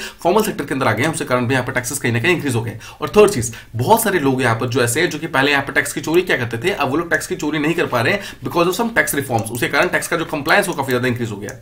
तो इन तीनों ही फैक्टर्स के कारण जो हमारा कॉर्पोरेट इनकम टैक्स है it has increase to almost 90%, ठीक है। अब देखिए इसके अलावा जो आरबीआई है, आरबीआई ने यहाँ पर एक डेटा प्रोवाइड किया है जिसके अंदर ये बोला गया है कि देखिए जितनी भी ऐसी कंपनीज है जो कि एनबीएफसी कंपनीज हैं, जो यानी कि नॉन फाइनेंशियल कंपनीज हैं, और जो नॉन गवर्नमेंट कंपनीज हैं, मतलब नॉन गवर्नमेंट का मतलब क्या, सिंपल बात है प्राइवेट कंपनीज, मतलब ऐसी प्राइवेट कंपनीज जो कि नॉन फाइनेंशियल कंपनीज हैं, उनका अगर पिछले एक साल के अंदर देखेंगे उनका 132% उनका प्रॉफिट इंक्रीज हुआ है। ध्यान से सोचिए जितनी भी ऐसी कंपनी जो कि मैन्युफैक्चर सेक्टर के अंदर इंक्लूडेड थी उनका प्रॉफिट यहाँ पे ऑलमोस्ट 130% इंक्रीज हुआ है। और ऐसे सारे के सारे सेक्टर्स जो कि आईटी सेक्टर वाले थे पिछले एक साल के अंदर उनका स्पीड ऑलमोस्ट 21% के आसपास इंक्रीज हुआ है। इसका मतलब देखें यहाँ पर 132% यहाँ पर प्रॉफिट इंक्रीज होना। अगेन यहाँ पर अगर आप आईटी सेक्टर देख रहे हैं वहां पर 20% ऑलमोस्ट प्रॉफिट इंक्रीज हो रहा है। इसी के कारण यहाँ पर जो टैक्सेस वगैरह जो यहाँ पर उन लोगों ने प्रोवाइड किए, मतलब जो टैक्सेस उन्होंने पे किए हैं वो भी ऑटोमेटिकली इंक्रीज हो गया। इसके अलावा देखिए ये सब तो हो गया यहाँ पर मेजर फैक्टर्स। इसके अलावा जो गवर्नमेंट ऑफ इंडिया ने डिफरेंट टैक्स रिफॉर्म्स वगैरह किए हैं, बहुत सारे पॉलिसी रिफॉर्म्स किए हैं, उसके कारण काफी सारा जो टैक्स की चोरी वगैरह होती थी वो चोरी यहाँ पर रिड्यूस हो गई है। उसके कारण भी कहीं ना कहीं जो टैक्स हमारे कंप्लायंस है वो धीरे धीरे इंक्रीज हो गया है। उसके कारण ज्यादा से ज्यादा यहाँ पर टैक्स जो है वो कलेक्ट हुए हैं। अब देखिए पीछे हमने देख लिया कि जो डायरेक्ट टैक्स था वो काफी ज्यादा इंक्रीज हुआ है, ठीक है। जो डायरेक्ट टैक्स के दो कंपोनेंट्स है, इनकम टैक्स वो भी काफी ज्यादा इंक्रीज हुआ ऑलमोस्ट 48% से, और जो हमारा कॉर्पोरेट टैक्स है वो भी काफी ऑलमोस्ट 90% से इंक्रीज हुआ है। अब हम देखते हैं इंडायरेक्ट टैक्सेस के बारे में। देखिए जो इंडायरेक्ट टैक्सेस था वो भी काफी ज्यादा इंक्रीज हुआ है। आपको ये चीज तो ध्यान ही रखना है कि डायरेक्ट टैक्स पे इंक्रीज हुआ है, इंडायरेक्ट टैक्स पे इंक्रीज हुआ है। और अगर इंडायरेक्ट टैक्स की अगर आप बात करते हैं it has registered to around of 38%, काफी ज्यादा इंक्रीज हुआ है। तो अगर आपसे क्वेश्चन पूछा जाता है कि डायरेक्ट टैक्स, कॉर्पोरेट टैक्स और इनडायरेक्ट टैक्स, इन तीनों में से सबसे ज्यादा फास्टेस्ट ग्रोथ किसका है, सो ऑलवेज रिमेंबर सबसे फास्टेस्ट ग्रोथ यहाँ पर कॉर्पोरेट टैक्स का है, उसके बाद कम्स डायरेक्ट टैक्स और उसके बाद comes indirect tax. Now indirect tax के यहाँ पर दो पार्ट्स होते हैं। सबसे फर्स्ट है जीएसटी। नाउ जीएसटी यहाँ पर काफी ज्यादा इंक्रीज हुई है, ठीक है। और सेकंड चीज देखिए जीएसटी इंक्रीज होने के कारण क्या हुआ, काफी सारा यहाँ पे मैन्युफैक्चरिंग सेक्टर बना है, काफी सारा जो कंजम्पशन है, जो डिमांड वगैरह काफी ज्यादा इंक्रीज हुआ है। और ये डिमांड इंक्रीज होने के कारण बहुत सारे लोगों ने इंपोर्ट करना स्टार्ट कर दिया है बाहर की चीजों को। और इंपोर्ट करने के कारण क्या हुआ, जो हमारा कस्टम कलेक्शन है, कस्टम्स जो होता है, कस्टम वो चीजें होती है जब बाहर से आप कोई भी सामान खरीदते हैं तो उसके बदले में आपको कस्टम ड्यूटी पे करनी पड़ती है, वो चीज का भी कलेक्शन जो है काफी ज्यादा इंक्रीज हो गया है, ठीक है। तो इसके अलावा जो एक्साइज ड्यूटीज हो गई ये भी एक टाइप के नॉन डायरेक्ट टैक्स का पार्ट है, ये भी काफी ज्यादा इंक्रीज हो गया है। पॉइंट ये है कि जो हमारा नॉन डायरेक्ट टैक्स है एज अ होल वो काफी ज्यादा इंक्रीज हुआ है। बट ऑलवेज रिमेंबर अगर आपसे क्वेश्चन पूछा जाता है डायरेक्ट टैक्स, जो हमारा कॉर्पोरेट टैक्स है वो, और जो हमारा इनकम, जो हमारा इनडायरेक्ट टैक्स है, तीनों से अगर पूछा जाता है तो फास्टेस्ट जो इंक्रीज हुई है that was seen in corporate tax. Alright, अब देखिए जस्ट सपोज आपसे यूपीएससी मेंस के अंदर एक क्वेश्चन पूछा जाता है कि पिछले साल जो 2020-21 का जो इकोनॉमिक ईयर था, जो फाइनेंशियल ईयर था, उसके अंदर जीएसटी कलेक्शन अचानक से इतने इंक्रीज कैसे हो गया, what have been the main factors. तो आपको यहाँ पर ध्यान रखना है। देखिए 2020-21 के आसपास में जब लॉकडाउन लगता है उसके बाद फाइनली जब क्वार्टर थर्ड के आसपास में जब हमारी इकोनॉमिक रिकवरी स्टार्ट होती है तो वहां पर हमारा जीएसटी कलेक्शन भी यहाँ पर इंक्रीज हुआ है। और आपको याद होगा पीछे हमने एक डेटा देखा था कि जुलाई 2021 के बाद हमारा हर मंथ जो जीएसटी कलेक्शन हुआ it has been more than 1 lakh crore rupees, मतलब इससे ज्यादा हमने जीएसटी कलेक्ट किया almost every single month. Now इसका मतलब क्या है, इसका मतलब यह है कि जीएसटी कलेक्शन हमारा धीरे धीरे काफी ज्यादा इंक्रीज हुआ है। तो क्वेश्चन कम्स कि इतना ज्यादा इंक्रीज क्यों हुआ है, उसके कुछ रीजन है। सबसे पहले जो रीजन आता है वो ये है कि देखिए जो जीएसटी कलेक्शन का जो मतलब जो इंक्रीज हुआ है उसका सबसे बड़ा रीजन ये है कि जो इकोनॉमिक ग्रोथ है हमारी काफी ज्यादा फास्ट हुई है, स्पेशली पैंडेमिक के बाद में, ठीक है। सेकंड चीज, हमने जितने भी जीएसटी इवेडर्स थे, मतलब ऐसे लोग जो जीएसटी को फाइल नहीं करते थे, जो फेक बिल्स जनरेट करते थे, उनके अगेंस्ट काफी सारे एक्शन वगैरह लिए हैं। उसके कारण बहुत सारे लोग यहाँ पर जो करते थे वो सब हट गए हैं, मतलब वो अरेस्ट हो चुके हैं। उसके कारण जितने भी जेन्युइन लोग हैं वो बचे हुए हैं, या फिर जो ऐसे लोग जो फ्रॉड करते थे वो लोग अब ऐसा नहीं कर पा रहे हैं, बिकॉज गवर्नमेंट यहाँ पर ज्यादा प्रोएक्टिव हो गई है। थर्ड चीज, बहुत सारे सिस्टमिक चेंजेस यहाँ पर गवर्नमेंट लेकर आई है अपने डिफरेंट पोर्टल्स के अंदर। जो जीएसटी का पोर्टल था उसके अंदर काफी ज्यादा चेंजेस आए हैं, उसके कारण बहुत सारे लोग जो कि पहले गलत तरीके से इसका फायदा उठाते थे इस पोर्टल का, अब वो नहीं उठा पा रहे हैं, वो कोई भी किसी भी टाइप का फ्रॉड नहीं कर पा रहे। और फोर्थ चीज की बहुत सारे रेट रैशनलाइजेशन किए गए हैं, मतलब बहुत सारी चीजों के जो दाम काफी ज्यादा हुआ करते थे उसके कारण लोग उसके ऊपर टैक्सेस पे नहीं करते थे, उस चीज को रिड्यूस करके यहाँ पर दाम उसके रिड्यूस किए गए हैं। उसके कारण गवर्नमेंट जो लोग हैं मतलब बेसिकली उन्होंने इस चीज को जीएसटी के थ्रू डायरेक्टली रैशनलाइजेशन के थ्रू पैसे मतलब स्पेंड करना स्टार्ट कर दिए और बदले में टैक्सेस को पे करना स्टार्ट कर दिया। Now one thing that will be asked from this particular page is कि ओवर द लास्ट 4 years, अब पिछले 4 साल का अगर आप डेटा देखेंगे, GST revenue have steadily grown. Now this is a very very important statement, specially prelims के point of view से आपसे ट्रेंड डायरेक्टली पूछा जाता है, and this particular trend is very important. आपको ध्यान रखना है पिछले 4 साल के अंदर जीएसटी जो है लगातार हमारा इंक्रीज होता जा रहा है, ठीक है। So just remember this particular trend. Alright, let's see the same thing in graphical format. सबसे पहले आप ये वाला ग्राफ देखिए, जो सेकंड ग्राफ है उसको देखिए। इसमें देखिए 2017-18 में हमारा जीएसटी जो कलेक्शन था total that was around 0.90 lakh crore rupees, ठीक है। अगले साल इट इंक्रीज्ड, उसके अगले साल फिर इंक्रीज्ड, अगले साल फिर इंक्रीज, और माना जा रहा है नेक्स्ट साल और इंक्रीज हो जाएगा। इसका मतलब क्या है, we are steadily growing. So if there is a question in your UPSC prelims की that GST collection have been steadily increasing since the last 5 years or 6 years, so yes that is a very very true statement, ठीक है। आपको ध्यान रखना है। और अब देखिए, अब आपसे कोई भी पिछले 10 साल का जीएसटी नहीं पूछेगा, क्यों? बिकॉज ऑब्वियसली जीएसटी उस टाइम लॉन्च ही नहीं हुआ था, it has been launched on 1 July 2017, तो ऑब्वियसली उसी टाइम का आपसे पूछ सकता है। उसमें अभी 4 साल हुए हैं, तो ऑब्वियसली आपका कोई भी डेटा अगर ट्रेंड्स पूछेगा वो सिर्फ पिछले 4 साल का ही पूछेगा। सो जस्ट रिमेंबर कि जो जीएसटी हुआ है इट हैज इंक्रीज्ड। नाउ ये तो हमारा हो गया जो ईयर ऑन ईयर बेसिस है उसके बेसिस पे। अगर आप मंथ टू मंथ बेसिस का देखोगे, स्पेशली पिछले 1 साल में, तो देखिए जब फर्स्ट लॉकडाउन लगा था उस टाइम ऑब्वियसली हमारा जीएसटी कलेक्शन काफी ज्यादा रिड्यूस हो गया था, और जो सेकंड वेव हुआ था उस टाइम में हमारा जीएसटी कलेक्शन रिड्यूस हुआ था, बट ऑब्वियसली फर्स्ट वेव के बराबर नहीं हुआ था। इसका मतलब क्या है, अगर आपसे पूछा जाता है कि जीएसटी के ऊपर ज्यादा इंपैक्ट कौन से वेव ने डाला था, फर्स्ट वेव ने या फिर सेकंड वेव ने, जस्ट रिमेंबर फर्स्ट वेव ने ज्यादा इंपैक्ट डाला था as compare to the second wave, ठीक है। So just remember this particular trend. अब देखिए हमने यहाँ पर जो अभी हम बेसिकली रेवेन्यू को समझ रहे हैं, ठीक है। सो हमने टैक्सेस को देख लिया, टैक्सेस यहाँ पर जो डायरेक्ट टैक्स था, इनडायरेक्ट टैक्स था, हमने प्रॉपर्ली समझ लिया कि दोनों चीजें यहाँ पर इंक्रीज हुई हैं। इसके अलावा जो हमारा जो नॉन टैक्स, जो हमारा जो इनडायरेक्ट टैक्सेस था उसके अंदर भी जो डिफरेंट टाइप के जो जीएसटी था, कस्टम्स था, वो किस तरीके से इंक्रीज हो रही है उसको भी हम प्रॉपर्ली समझ लिया। Now comes the thing of non taxes. देखिए नॉन टैक्स को मैंने आपको स्टार्टिंग में बताया था, नॉन टैक्स वो वाले पैसे होते हैं जो कि गवर्नमेंट को मिलते तो है बट टैक्सेस के थ्रू नहीं मिलते। तो बाकी जितने भी सोर्सेज हो गए पैसे के, they are called as non taxes. जैसे कि अगर गवर्नमेंट ने किसी एक पर्टिकुलर कंपनी का शेयर खरीद रखा है, तो उसके बदले में जो भी उनको डिविडेंड्स मिलेंगे, जो भी प्रॉफिट्स वगैरह मिलेंगे, that will come in the non tax part, ठीक है। इसके अलावा जो भी अगर गवर्नमेंट कोई प्राइवेटाइजेशन वगैरह करती है, वो सारा का सारा पैसा जो आएगा that will come in non tax part. तो देखिए अगर आप पिछले 1 साल में देखेंगे तो जो हमारा डिविडेंड यानी कि जो प्रॉफिट वाला पार्ट है वो भी काफी ज्यादा इंक्रीज हुआ है। So we have been seeing एक ग्रेजुअल इंक्रीज हुआ है, ऑलमोस्ट हर फिगर के अंदर इंक्रीज हुआ है। अगर कोई एक्सेप्शनल केस आपको ध्यान रखना होगा, बट उसके अलावा ऑलमोस्ट सारे के सारे फिगर्स के अंदर हमने काफी ज्यादा यहाँ पर इंक्रीज देखा है। अगेन जो प्राइवेटाइजेशन ऑफ एयर इंडिया हुआ है उसके कारण भी हमारे पास काफी सारा पैसा आया है। नाउ यहाँ पर जो इकोनॉमिक सर्वे है, यहाँ पर एक बहुत ही इंपॉर्टेंट स्टेटमेंट लिया गया है। देखिए आपको याद होगा कि गवर्नमेंट ने पिछले साल यहाँ पर एक प्लान बनाया था, आपको याद होगा मैंने फर्स्ट वीडियो के अंदर इस चीज को बहुत ही प्रॉपर्ली, बहुत ही डिटेल के अंदर हमने इसके बारे में बात की थी, जहां पर जो हमारा इन्वेस्टमेंट का जो हमारा अप्रोच था या फिर जो हमारा जो एम था, हम चाहते थे कि 1 साल के अंदर हम अपने इन्वेस्टमेंट को 1,65,000 करोड़ तक पहुंचाना, मतलब ये हमारा एम था। लेकिन एक्चुअली हम यहां तक नहीं पहुंच पाए, हम यहां पर सिर्फ 68,000 करोड़ तक पहुंच पाए, मतलब सिर्फ हमारा इतने ही पैसे हमें डिसइन्वेस्टमेंट के थ्रू मिले हैं, इतना पैसा हम चाहते थे ऑल्दो, ठीक है। अब समझिए हम यहां पर डिसइन्वेस्टमेंट करना चाहते हैं, मतलब जो हमारी सेंट्रल गवर्नमेंट है वो प्राइवेटाइज करना चाहती है। प्राइवेटाइजेशन का फायदा क्या होता है? प्राइवेटाइजेशन का सीधा सा फायदा ये होता है कि जो भी सेक्टर का प्राइवेटाइजेशन होगा उसमें एफिशिएंसी ऑटोमेटिकली इंक्रीज हो जाएगी, और जो गवर्नमेंट का जो शेयर होल्डिंग है वो ऑटोमेटिकली डिक्रीज हो जाएगा। तो गवर्नमेंट का जो अगर आप गवर्नमेंट का शेयर होल्डर का बात करेंगे, अगर गवर्नमेंट यहाँ पर का जो इन्वॉल्वमेंट है वो रिड्यूस होता है, तो ऑब्वियसली इसकी एफिशिएंसी धीरे धीरे इंक्रीज होना स्टार्ट हो जाएगी, ठीक है। सो जस्ट रिमेंबर, तो गवर्नमेंट का ये प्लान है कि प्राइवेटाइजेशन को इंक्रीज करना है। तो जो एयर इंडिया को जो प्राइवेटाइज किया गया है उसके 2 फायदे हुए हैं। पहला फायदा तो जो शॉर्ट टर्म में वो हुआ है वो ये हुआ है कि पैसे आ गए हैं, ठीक है। पहला हो गया कि जो डिसइन्वेस्टमेंट का प्रोसीड आया है, इसका मतलब पैसे जो आए हैं वो तो हुआ ही है, और सेकंड जो फायदा ये हुआ है कि जो गवर्नमेंट जो प्राइवेटाइजेशन को करना चाहती है उसको काफी ज्यादा बूस्ट मिला है, उसको काफी ज्यादा ड्राइव मिला है, ठीक है। आपको ध्यान रखना है ये दोनों चीजें। नाउ नेक्स्ट चीज जो आपको प्रीलिम्स पॉइंट ऑफ व्यू से ध्यान रखना है वो ये है कि जो भी किसी भी पर्टिकुलर कंपनी का कभी भी अगर डिसइन्वेस्टमेंट किया जाएगा, जो भी अगर पब्लिक कंपनी है उसका अगर डिसइन्वेस्टमेंट किया जाएगा, it will always be done by department of investment and public asset management, that is in short form called as DIPAM, जो मिनिस्ट्री है, यानी कि दीपम जो डिपार्टमेंट है that is the main department responsible for all the disinvestment proceeds, ठीक है। आपको सारे का सारा इन चीजों को बहुत ही ध्यान से याद करना है इसको। तो देखिए यहां तक हमने जो रेवेन्यू वाला पार्ट है उसको पूरी तरीके से समझ लिया। हमने डायरेक्ट टैक्स मतलब जो डायरेक्ट रेवेन्यू है यानी कि जो टैक्स वाला रेवेन्यू उसको प्रॉपर्ली समझ लिया। टैक्स के अंदर जो डायरेक्ट टैक्स है, इनडायरेक्ट टैक्स है, उसको हम समझ लिया। फिर नॉन टैक्स के अंदर जो डिफरेंट टाइप के रेवेन्यू रिसीट मिले हैं, डिविडेंड्स मिले हैं और जो जीएसटी वगैरह मिला है, एवरी सिंगल थिंग हमने हर एक चीज को बहुत ही डिटेल में समझ लिया। हर एक चीज का हमने ट्रेंड समझ लिया, हर एक चीज को हमने ग्राफिकल फॉर्म में समझ लिया। नाउ यहां से हमारा जो सेकंड टॉपिक है वो स्टार्ट होता है, दैट इज अबाउट एक्सपेंडिचर की गवर्नमेंट ने जितना जो पैसा एक्सपेंड किया है, जो जितना पैसा एक्सपेंडिचर में लगाया है वो एक्जैक्टली पैसा कहां पे लगाया गया है और किस किस सेक्टर्स के अंदर लगाया गया है। देखिए एक्सपेंडिचर का सीधा सा मतलब क्या है, गवर्नमेंट ने कितना पैसा खर्च किया। अब हम समझते हैं कि पिछले एक साल के अंदर गवर्नमेंट ने कितना पैसा खर्च किया है। देखिए पिछले स्लाइड्स के अंदर हमने ये प्रॉपर्ली समझ लिया कि गवर्नमेंट के पास कहां से पैसे आए हैं। अब हम समझ रहे हैं कि गवर्नमेंट के पास पैसे आ तो गए हैं, अब गवर्नमेंट कहां पैसे वो लगा रहे हैं। देखिए सबसे पहले आपको ध्यान रखना है कि पिछले एक साल के अंदर जितना भी पैसा खर्च किया गया है, again once again I am telling you कि सारा का सारा पैसा जो खर्च हुआ है that has been done in capital expenditure. ठीक है, कैपिटल एक्सपेंडिचर का मतलब क्या है, लॉन्ग टर्म प्रोजेक्ट्स के अंदर पैसा इन्वेस्ट किया गया। ठीक है, आपको ध्यान रखना है कि जो हमारा जो इस साल का जो पिछले साल का जो एक्सपेंडिचर हुआ है ना, कि जो गवर्नमेंट ने पैसा खर्च किया है, it is actually increase by 8.8% as compare to the last year. मतलब पिछले साल गवर्नमेंट ने जितना पैसा खर्च किया था उसके कंपैरिजन में इस साल गवर्नमेंट ने 8.8% ज्यादा पैसा खर्च किया। ठीक है, और उसमें से एक बहुत ही इंपॉर्टेंट जो पैसा गवर्नमेंट ने खर्च किया है that has been done on major subsidies.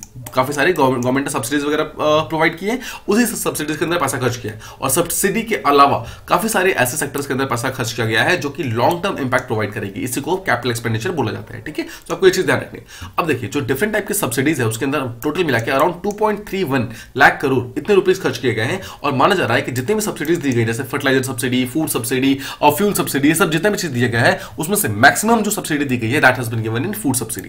Now ये बहुत ही लॉजिकल है। देखिए कोविड के टाइम में सबसे बड़ी प्रॉब्लम क्या हुई थी, हंगर की प्रॉब्लम हुई थी, लोगों के पास खाना नहीं था। इसी चीज को ध्यान में रखते हुए यहाँ पर सबसे ज्यादा जो पैसे दिए गए हैं सब्सिडी के रूप में वो फूड सब्सिडी के रूप में दिए गए हैं। माना जाता है टोटल जितनी भी सब्सिडी दी गई है ना, जो 2.31 लाख करोड़ का जो सब्सिडी दिया गया है, इसका 2/3 पैसा सिर्फ फूड सब्सिडी के लिए दिया गया है, that is to a tune of around 1.47 lakh crore.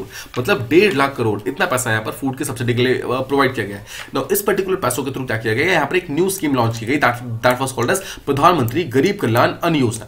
Now इस पर्टिकुलर स्कीम के अंदर क्या था, अराउंड 81 करोड़ लोगों को यहाँ पर गवर्नमेंट ऑफ इंडिया ने फ्री ऑफ कॉस्ट यहाँ पर फूड गेन्स प्रोवाइड किए। मतलब चावल, दाल, जो चीनी है, तेल है, ये सब प्रोवाइड किया गया है। नाउ ऑलवेज रिमेंबर कि जो बेनिफिशियरीज हैं वो पुअर लोग हैं, यानी कि जो बीपीएल वाले जो लोग हैं उन सबको यहाँ पर प्रोवाइड किया गया है। जस्ट रिमेंबर देखिए बीपीएल वाले वो लोग हैं जो कि पीडीएस स्कीम के थ्रू उनको ऑलरेडी खाना मिलता है। पीडीएस क्या होता है, public distribution scheme. Now PDS के थ्रू जो उनको खाना मिलता है that is given through national food security act. ये एक टाइप की पॉलिसी है। इस पॉलिसी के अंदर ये लिखा हुआ है कि आपको जो गरीब लोग हैं उनको पैसे, मतलब जो भी ऐसे लोग जो कि खुद से खाना यहाँ पर अफोर्ड नहीं कर सकते उनको आपको खाना प्रोवाइड करना है। नाउ देखिए जब गवर्नमेंट यहाँ पर खाना प्रोवाइड करती है that is given through PDS. Now इस पीडीएस के एक्स्ट्रा, मतलब ये पैसे देखिए, ये खाना तो मिल ही रहा था इस साल भी, बट इस खाने के एक्स्ट्रा यहाँ पर कुछ और अनाज वगैरह दिए गए हैं, that has been given through Pradhan Mantri Garib Kalyan Yojana. ठीक है, आपको इस चीज के बारे में प्रॉपर्ली याद रखना है। तो ध्यान से इस पर्टिकुलर फिगर को देखिए। इस साल जो भी हमारा जो टोटल सब्सिडीज लॉन्च किए गए हैं उसमें से majority of the subsidies through food subsidy, उसके बाद fertiliser and then comes petroleum यानी कि fuel subsidy. So remember this FFP यानी कि फूड, फर्टिलाइजर, पेट्रोलियम, ये आपके प्री के लिए काफी ज्यादा इंपॉर्टेंट है इस पर्टिकुलर साल के लिए, और मेंस के लिए भी आप इसको डायरेक्टली एक डेटा पॉइंट ऑफ व्यू से यूज कर सकते हैं। अब देखिए हमने ये तो देख लिया कि गवर्नमेंट काफी सारा पैसा यहाँ पे खर्च किया है। नाउ एक्जैक्टली पॉइंट ये है कि जितना पैसा हम कैपिटल एक्सपेंडिचर उस टाइम से कर रहे हैं कि कैपिटल एक्सपेंडिचर के ऊपर इतना पैसा खर्च किया गया, उतना पैसा खर्च किया गया, ऐसा कोई फायदा हुआ है या फिर नहीं हुआ है?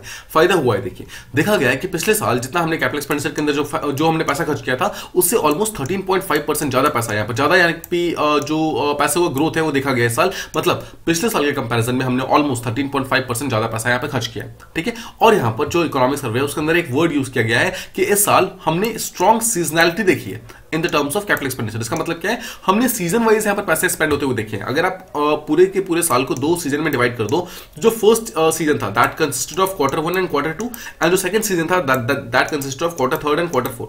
नाउ अगर आप इसका सेकंड सीजन देखोगे उसके अंदर यहाँ पर ज्यादातर पैसा इन्वेस्ट हुआ है। ध्यान सोचिए, जो फर्स्ट एंड सेकंड क्वार्टर था वो तो कोविड के डायरेक्टली मतलब इंपैक्ट में था, उसके कारण इस टाइम तो कोई पैसा खर्च हुआ ही नहीं है। इसलिए जो मेजॉरिटी ऑफ द पैसा खर्च हुआ है that has been done in second season, यानी कि जो Q3 एंड Q4 वाला पार्ट था उसके अंदर ज्यादातर पैसा इन्वेस्ट किया गया है। एंड दिस पर्टिकुलर पैसा has been used in roadways, highways, railways, housing, urban affairs, इन सब चीजों के अंदर पैसा यहाँ पर खर्च किया गया है। ठीक है, आई होप आपको ये चीज प्रॉपर्ली समझ आ रही होगी। नाउ इन सब चीजों को देखिए बूस्ट करने के बाद सेंट्रल गवर्नमेंट ने काफी सारा पैसा यहाँ पर स्टेट गवर्नमेंट को प्रोवाइड किया है, जिस पर्टिकुलर पैसों के थ्रू यहाँ पर मतलब देखिए सेंटर में तो ये सारी चीजें बनाई गई हैं, साथ ही साथ जो स्टेट की जो गवर्नमेंट है उसके अंदर जो डिफरेंट टाइप की रोडवेज, रेलवेज, हाईवेज है, इन सब चीजों को भी यहाँ पर काफी ज्यादा डेवलप करने की बात की गई है।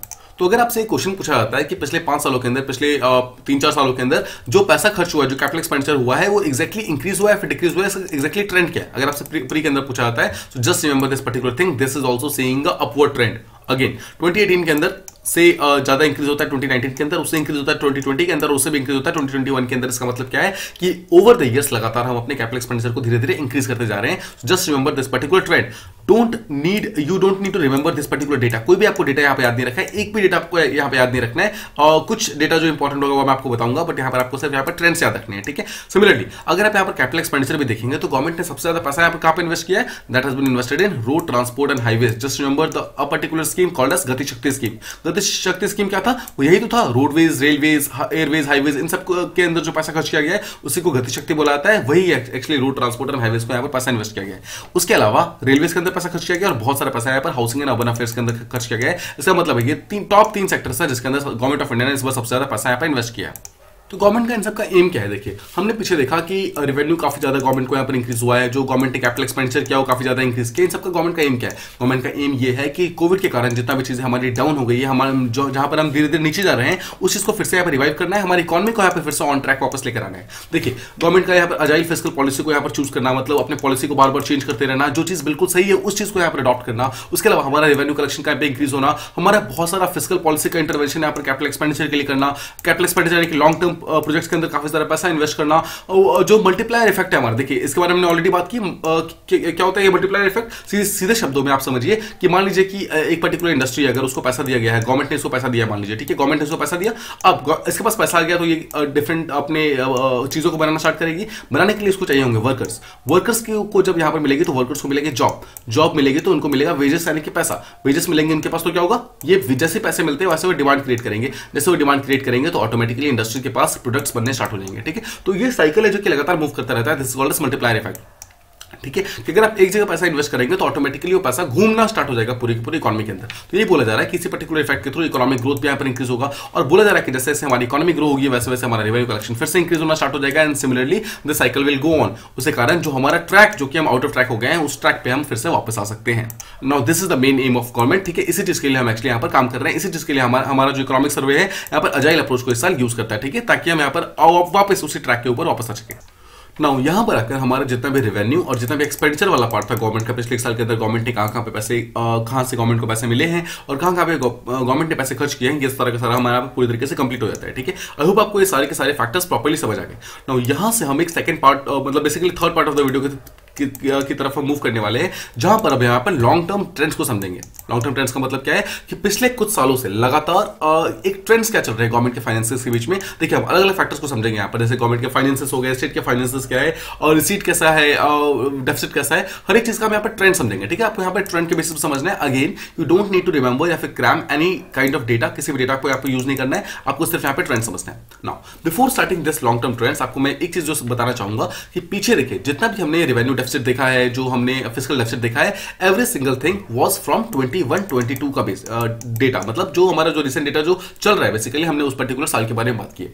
नाउ अब हम जो बात करने वाले हैं वो हम ट्रेंड्स के बारे में बात कर रहे हैं, तो यहां पर हम पिछले कुछ सालों को एक साथ लेके चलेंगे, ठीक है। देखिए सबसे पहले जो फर्स्ट ट्रेंड हम समझने वाले हैं, that is through central government के फाइनेंसेस, मतलब जो गवर्नमेंट के पास जो टोटल फाइनेंसेस आए हैं, जो पैसे आए हैं, उसके बारे में हम बात करते हैं। बोला जा रहा है कि जो 2020-21 का जो स्टार्टिंग वाला पीरियड था, यानी कि जो फर्स्ट एंड सेकंड क्वार्टर था, उसके अंदर ऑब्वियसली रेवेन्यू कलेक्शन काफी ज्यादा रिड्यूस हो गया था, ठीक है। आपको याद होगा कोविड के कारण बहुत सारे लोगों का यहाँ पर पूरी तरीके से बिजनेस बंद हो गया था, बिजनेस बंद होने के कारण वो लोग टैक्सेस वगैरह पे नहीं कर पा रहे थे, उसके कारण गवर्नमेंट का जो रेवेन्यू कलेक्शन है वो रिड्यूस हो गया था। नाउ देखिए प्लीज आप कंफ्यूज मत होइएगा, जो हमने बात की पीछे रेवेन्यू इंक्रीज होने के बारे में, वो हमने 2021-22 के बारे में बात की, मतलब जो अभी करंट फाइनेंशियल ईयर चल रहा था, ठीक है, अभी रिसेंटली इस पर्टिकुलर फाइनेंशियल ईयर के अंदर काफी ज्यादा रेवेन्यू कलेक्शन इंक्रीज हुआ है फिर से, ठीक है, हम काफी ज्यादा ऑन ट्रैक वापस आ गए हैं।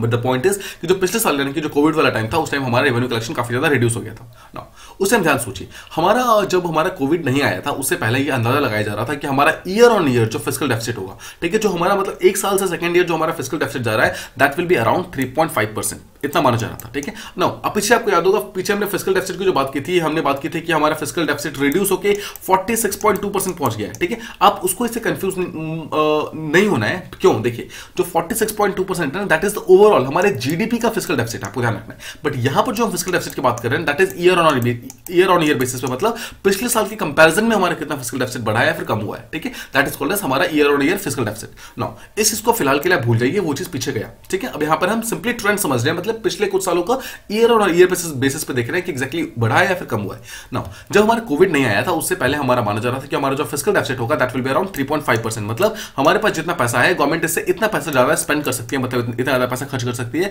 बट कोविड के कारण जो ये फिस्कल डेफिसिट था ये इंक्रीज हो गया अराउंड 9.5% तक, ठीक है। और 2020-21 की अगर आप बात करेंगे तो 9.5% तक हम अंदाजा लगा रहे थे कि हो सकता है कि हमारा फिस्कल डेफिसिट इतना ज्यादा इंक्रीज हो जाए, बट ये चीज हल्का सा रिड्यूस हो गया और ये 9.2% के आसपास में जाकर रुक गया।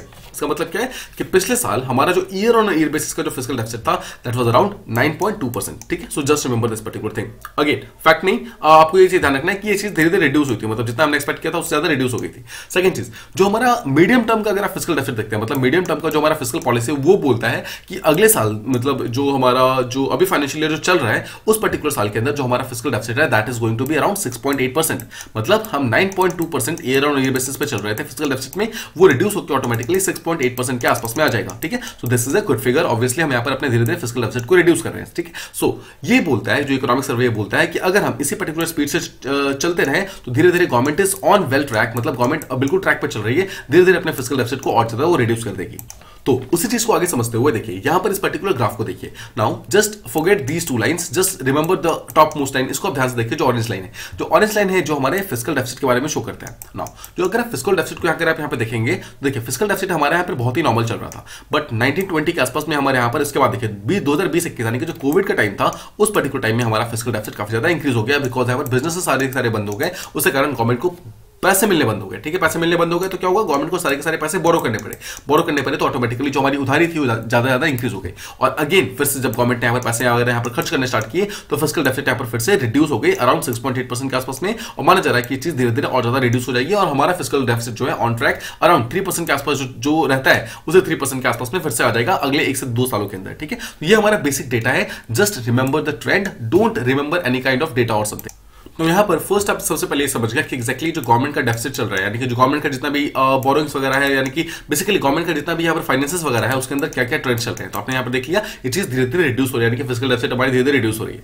नाउ फर्स्ट ट्रेंड यहाँ पर कंप्लीट होता है, ठीक है। फर्स्ट ट्रेंड यानी कि जो हमारा गवर्नमेंट का फाइनेंसेस का ट्रेंड था यहाँ पर कंप्लीट होता है, long term trends. Now second चीज हम समझते हैं कि जो गवर्नमेंट का यहाँ पर रिसीट है वो किस तरीके से मूव कर रहा है।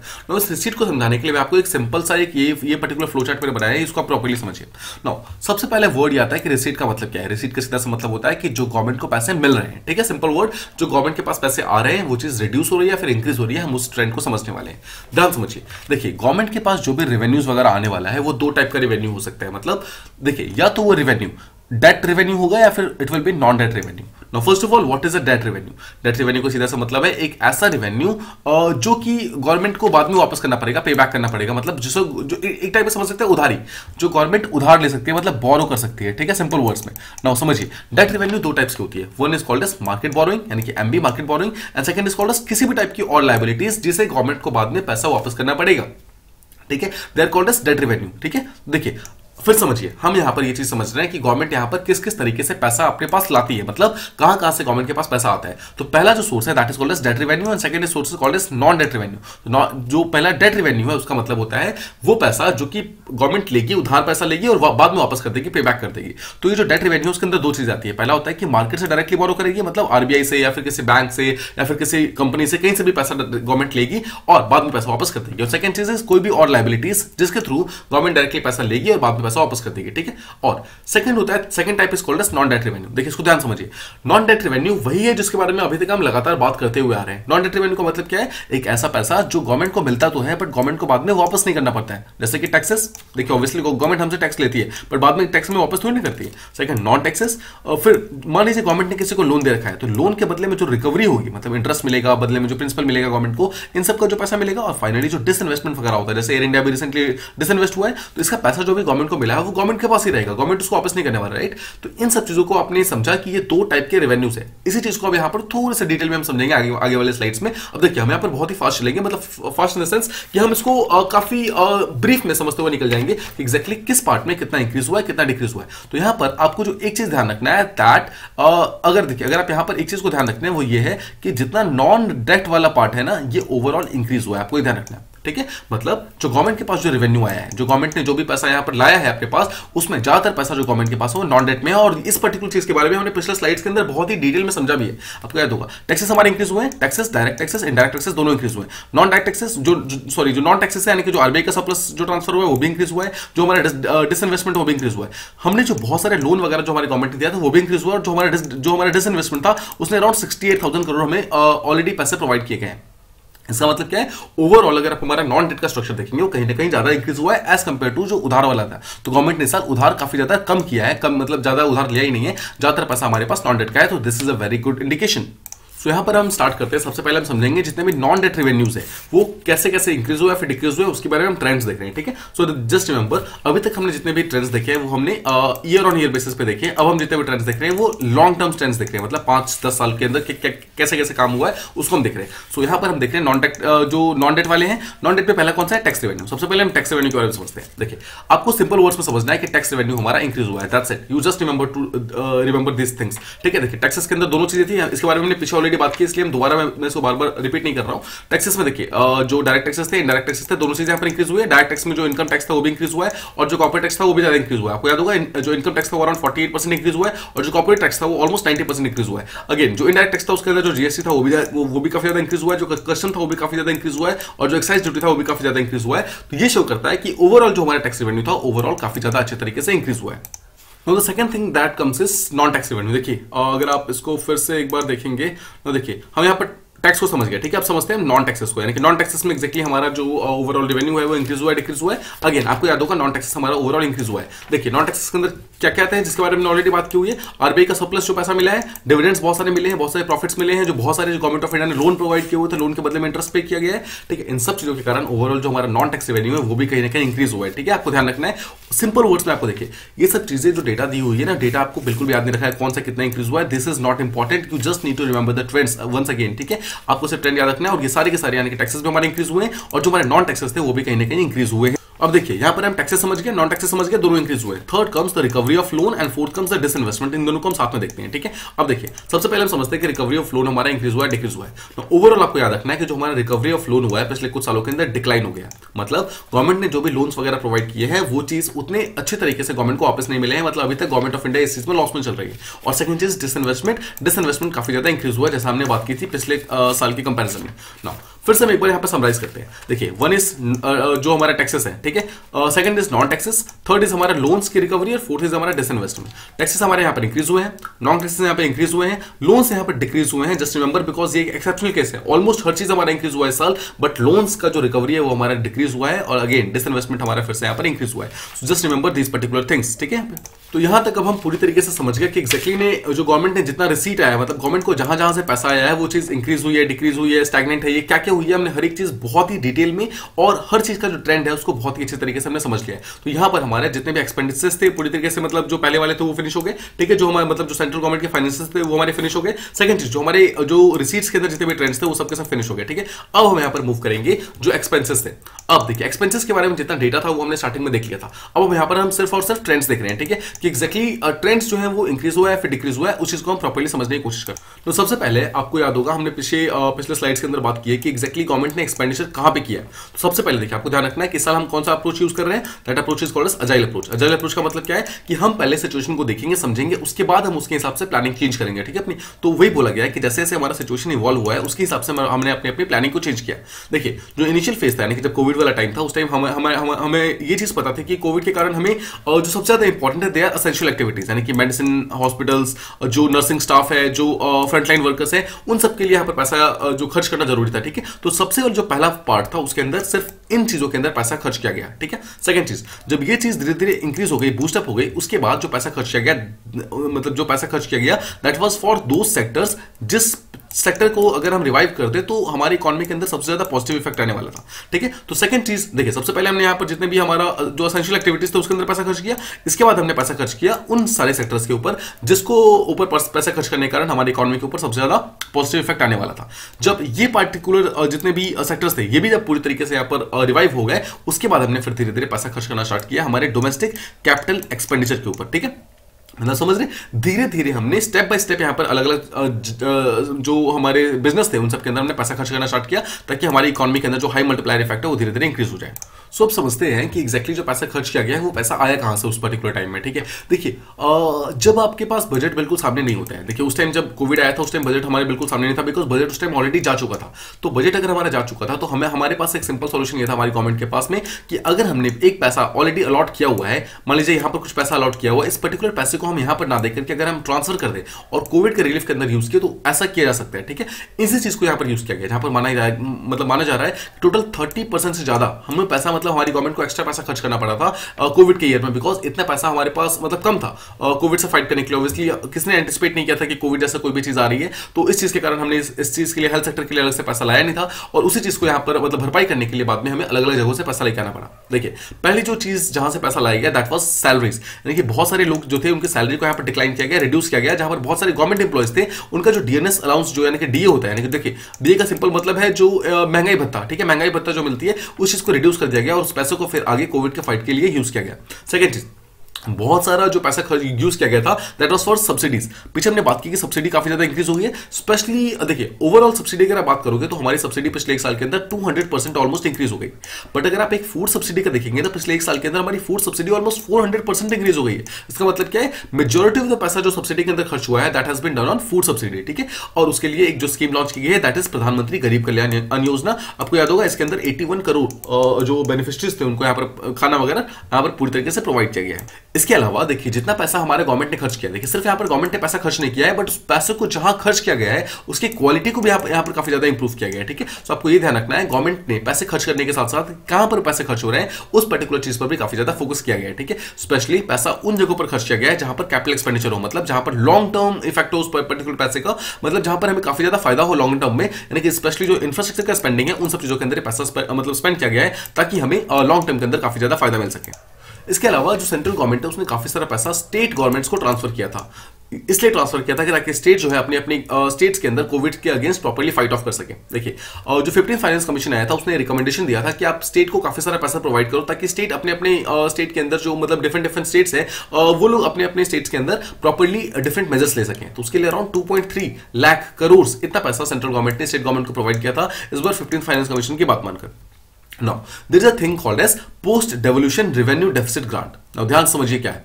Now, मान लीजिए सेंट्रल गवर्नमेंट, देखिए सेंट्रल गवर्नमेंट एक्जैक्टली स्टेट को पैसा कैसे देती है। सेंट्रल गवर्नमेंट क्या करती है, डिफरेंट टाइप के जो उनके टैक्सेस होते हैं उसको अपने पास रखती है, अलग अलग टैक्सेस को एक जगह रखती है, उस टैक्सेस को फिर कलेक्ट करने के बाद उन टैक्सेस को क्या करती है, उसमें से कुछ पोर्शन स्टेट को देती है और कुछ पोर्शन अपने पास रखती है, सिंपल वर्ड्स में। ठीक है, अब देखिए जब ये पर्टिकुलर डेवोल्यूशन हो जाता है ना, जब ये पैसा मतलब स्टेट को मिल जाता है, इस पर्टिकुलर डेवोल्यूशन को होने के बाद भी जो सेंटर के पास जो पैसा बचा होता है ना, कभी कभी सेंटर उसमें से एक्स्ट्रा पैसा स्टेट को प्रोवाइड कर देती है ताकि स्टेट अपने अपने स्टेट के अंदर थोड़ा सा और कुछ इन्वेस्टमेंट वगैरह कर सके।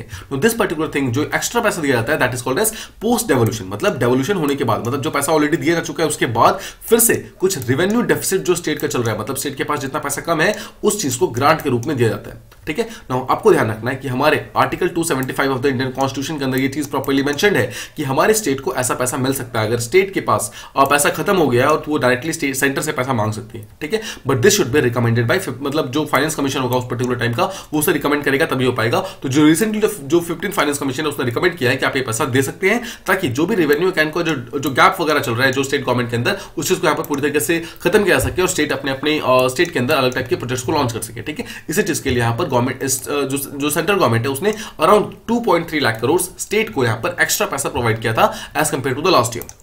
तो एक चीज तो आपको यहाँ पर समझ आ गया कि सेंट्रल गवर्नमेंट ने भी यहाँ पर काफी ज्यादा पैसा खर्च किया है कोविड के टाइम में और स्टेट ने भी काफी खर्च किया। इसका मतलब क्या है, स्टेट और सेंटर इनके पास इतना पैसा था नहीं बट उसके बावजूद उन्होंने खर्च किया। इसका मतलब है दोनों ने कहीं ना कहीं से उधार लिया होगा। तो उधार लेने के बाद इस साल देखा गया था, पिछले साल मतलब सेंटर और स्टेट दोनों का ही एक बहुत बड़ा चैलेंज जो था ना दैट वाज डेट मैनेजमेंट, मतलब दोनों की उधारी को बहुत ज्यादा इंक्रीज हो गई थी। बट अच्छी चीज ये थी कि जो हमने ऑलमोस्ट जो उधार लिया भी था, जो उधार का जो इंटरेस्ट रेट था वो काफी ज्यादा रिड्यूस था। मतलब सेंट्रल गवर्नमेंट ने क्या किया, स्टेट के बदले का भी यहाँ पर उधार लिया था। दिस पर्टिकुलर उधार का जो इंटरेस्ट रेट था दैट वाज जस्ट 5.79%, मतलब काफी कम इंटरेस्ट रेट पे यहाँ पे उधार लिया गया। तो इस पर्टिकुलर ग्राफ को ध्यान से देखिए। नाउ स्टार्टिंग में जब 2000 के आसपास में जब हम कोई भी उधार लेते थे किसी पर्टिकुलर दूसरी कंट्री के अंदर या फिर किसी इंटरनेशनल ऑर्गेनाइजेशन से, तो हमें जो उसके बदले में इंटरेस्ट रेट पे करना पड़ता था that was to tune of around 11%, मतलब 11% तक इंटरेस्ट पे मतलब हमने पे किया हुआ है। बट धीरे धीरे वो रिड्यूस हुआ। जैसे देखिए आपको ध्यान रखना है, जैसे जैसे आपके इकोनॉमी का जो स्ट्रक्चर है वो बढ़ेगा ना, वैसे वैसे आपका इंटरेस्ट रेट ऑटोमेटिकली रिड्यूस हो जाएगा। देखिए इंटरेस्ट रेट हाई करने का मतलब ये होता है कि हो सकता है कि ये पर्टिकुलर कंट्री जल्दी पैसा वापस ना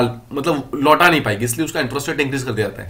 बट लो इंटरेस्ट रेट का मतलब क्या है कि इस पर्टिकुलर कंट्री के ऊपर हर एक डिफरेंट कंट्रीज को भरोसा है कि ये पैसा कभी ना कभी तो लौटा ही देगी, इसलिए इंटरेस्ट रेट काफी कम है। तो आपको ध्यान रखना है कि डिस्पाइट हमारे सेंट्रल और स्टेट गवर्नमेंट दोनों का ही हमारा जो भी एक्सपेंडिचर है वो काफी ज्यादा इंक्रीज होने के कारण जो हमारा डेट था वो इंक्रीज हो गया था, बट इसके बावजूद जो हमारा ओवरऑल जो इंटरेस्ट रेट था वो बहुत ज्यादा इंक्रीज नहीं हुआ था, वो इंटरेस्ट रेट काफी ज्यादा रिड्यूस था। ठीक है, आपको ये चीज ध्यान रखना है। अब आपको एक चीज ध्यान रखना है कि जो सेंट्रल गवर्नमेंट होती है ना और या फिर स्टेट गवर्नमेंट जो होती है वो जितना पैसा यहाँ पर लेती है, मतलब जितना पैसा यहाँ पर बोरो करती है, these thing are called as liabilities. Liabilities का सीधे सा मतलब क्या है? लायबिलिटीज को अगर आप समझेंगे, लायबिलिटी का मतलब होता है कि ये टाइप का भार होता है, भार मतलब उधार होता है, जो चीज कभी ना कभी सेंट्रल या फिर स्टेट गवर्नमेंट को वापस करनी होती है, तो जितनी जल्दी वापस कर दो उतना अच्छा है। ठीक है, तो ये लायबिलिटी जो सेंट्रल और स्टेट गवर्नमेंट के दोनों ही काफी ज्यादा इंक्रीज हो गई थी। ठीक है, अब देखिए जो सेंट्रल गवर्नमेंट की जो लायबिलिटी होती है ना, बेसिकली दो टाइप की लायबिलिटीज होती है, आपको ध्यान रखना। फर्स्ट, सेंट्रल गवर्नमेंट की जो लायबिलिटी होती है that is called as public debt. Public debt का मतलब होता है जब कोई भी गवर्नमेंट जो है कंसोलिडेटेड फंड ऑफ इंडिया से उधार लेता है, मतलब इस पर्टिकुलर फंड से जब उधार लेता है that is called as a public debt. और सेकंड होता है जब कोई एक्सटर्नल वो होता है मतलब डेट होता है, मतलब किसी बाहरी किसी सोर्स से अगर आप उधार लोगे that will be called as external debt. ठीक है, तो आपको ये चीज ध्यान रखना है कि यहां पर ये देखा गया था कि जो हमारा पब्लिक डेट है, यानी कि जो गवर्नमेंट ऑफ इंडिया ने जितना भी उधार लिया था, मेजॉरिटी ऑफ द उधार उन्होंने कंसोलिडेटेड फंड ऑफ इंडिया से ही लिया था, जहां बाहर से कोई पैसा लिया ही नहीं था। And this was a very very good statement. देखिए अगर आप मान लीजिए कि देखिए मैं आपको एग्जांपल देता हूं, जस्ट सपोज कि आपको कुछ पैसे चाहिए। ठीक है, सो आपके पास दो ऑप्शन है, या तो अपने घर के अंदर से पैसे ले लो, मतलब अपनी फैमिली से, अपने फादर से, अपने मदर से, अपने ब्रदर सिस्टर से मांग लो। ठीक है, या फिर आप किसी बाहर जाकर अपने किसी सीनियर से मांगो या फिर किसी फ्रेंड से मांगो, कौन सा ज्यादा बेटर है? I think the first one is comparatively much better, because अगर आप अपनी फैमिली से मांगते हो तो आप आगे जाकर उनको पैसे लौटा सकते हो, धीरे धीरे करके आप पैसे वापस कर सकते हो। बट द पॉइंट इज कि अगर आप सीनियर्स या फिर फ्रेंड्स वगैरह से मांगोगे, यू विल बी आप एक टाइप से बाउंडेशन के अंदर बन जाओगे कि आपको जल्दी जल्दी पैसे वापस करने हैं, वरना वो क्या सोचेगा या फिर क्या सोचेगी, राइट?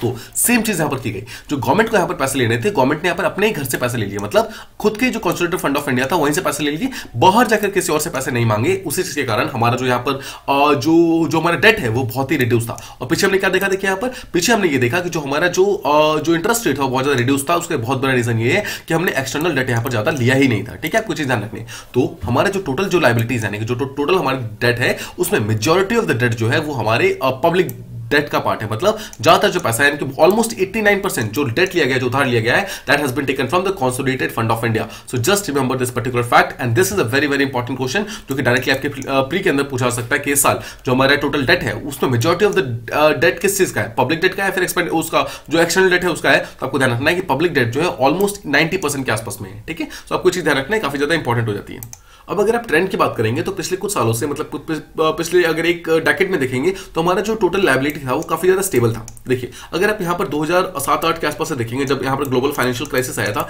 उसके बाद से लेकर के ऑलमोस्ट अब 2019-20 तक देखिए, मतलब कोविड से पहले वाला टाइम देखिए, अब देख रहे हैं हमारा टोटल जो डेट था वो कहीं ना कहीं बहुत ज्यादा स्टेबल था, बहुत ज्यादा किसी भी ईयर में काफी ज्यादा इंक्रीज नहीं हुआ था। ठीक है, बट यहाँ पर जो 2020-21 यानी कोविड के आने के बाद ये अचानक से जो पर्टिकुलर हमारा डेट था वो काफी ज्यादा इंक्रीज हो गया, obviously because of higher borrowing. हमने काफी ज्यादा बोरिंग वगैरह करनी पड़ी अचानक से, लेकिन आपको ध्यान रखना ये सारी की सारी बोरोइंग हमने कंसोलिडेटेड फंड ऑफ इंडिया से की थी, यानी कि इसका हमें बहुत ज्यादा इंपैक्ट इसके कारण नहीं हुआ था। और सेकंड चीज, हमारा जीडीपी कॉन्ट्रैक्ट होने के कारण हमारे गवर्नमेंट के पास पैसा नहीं था उस पर्टिकुलर टाइम में, इसलिए हमारे पास, आपको याद होगा, हमारे पास में बहुत ज्यादा रेवेन्यू नहीं था। इसी चीज को यहाँ पर कंपनसेट करने के लिए हमने यहाँ पर बाहर से पैसे लिए थे, और इन्हीं सब चीजों का मतलब एक टाइप का मिश्रण आप जो कह सकते हैं कि हमारी लायबिलिटी जो थी सेंट्रल गवर्नमेंट की वो इस पर्टिकुलर साल के अंदर काफी ज्यादा इंक्रीज हो गई थी, स्पेशली जब कोविड आया था। तो अब देखिए सेंट्रल गवर्नमेंट ने ज्यादातर पैसा, जैसा हमने देखा कि जो कंसोलिडेटेड फंड ऑफ इंडिया है वो उसे ले लिया। इसका मतलब क्या है? घर के अंदर से पैसा ले लिया। ठीक है, अब घर के अंदर से पैसा लेने का सबसे बड़ा फायदा क्या हुआ?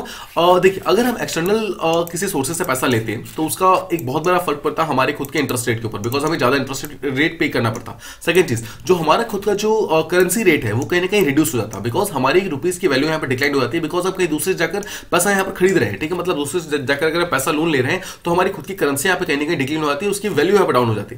बट बिकॉज हमने यहाँ पर ज्यादातर पैसा एक्सटर्नल बोरोइंग से लिया ही नहीं, हमने ज्यादातर पैसा यहाँ पर अपने अंदर से ले लिया, हमने एक्सटर्नल के ऊपर बहुत ही कम रिलायंस किया, उसके कारण हमारी जो करेंसी और इंटरेस्ट रेट का जो रिस्क है वो दोनों ही बहुत ज्यादा लो है। ठीक है, आपको ध्यान रखना है, ना ही हमारी जो इंटरेस्ट रेट का जो रिस्क है वो इंक्रीज हुआ, ना ही हमारी करेंसी रेट का जो था वो इंक्रीज हुआ।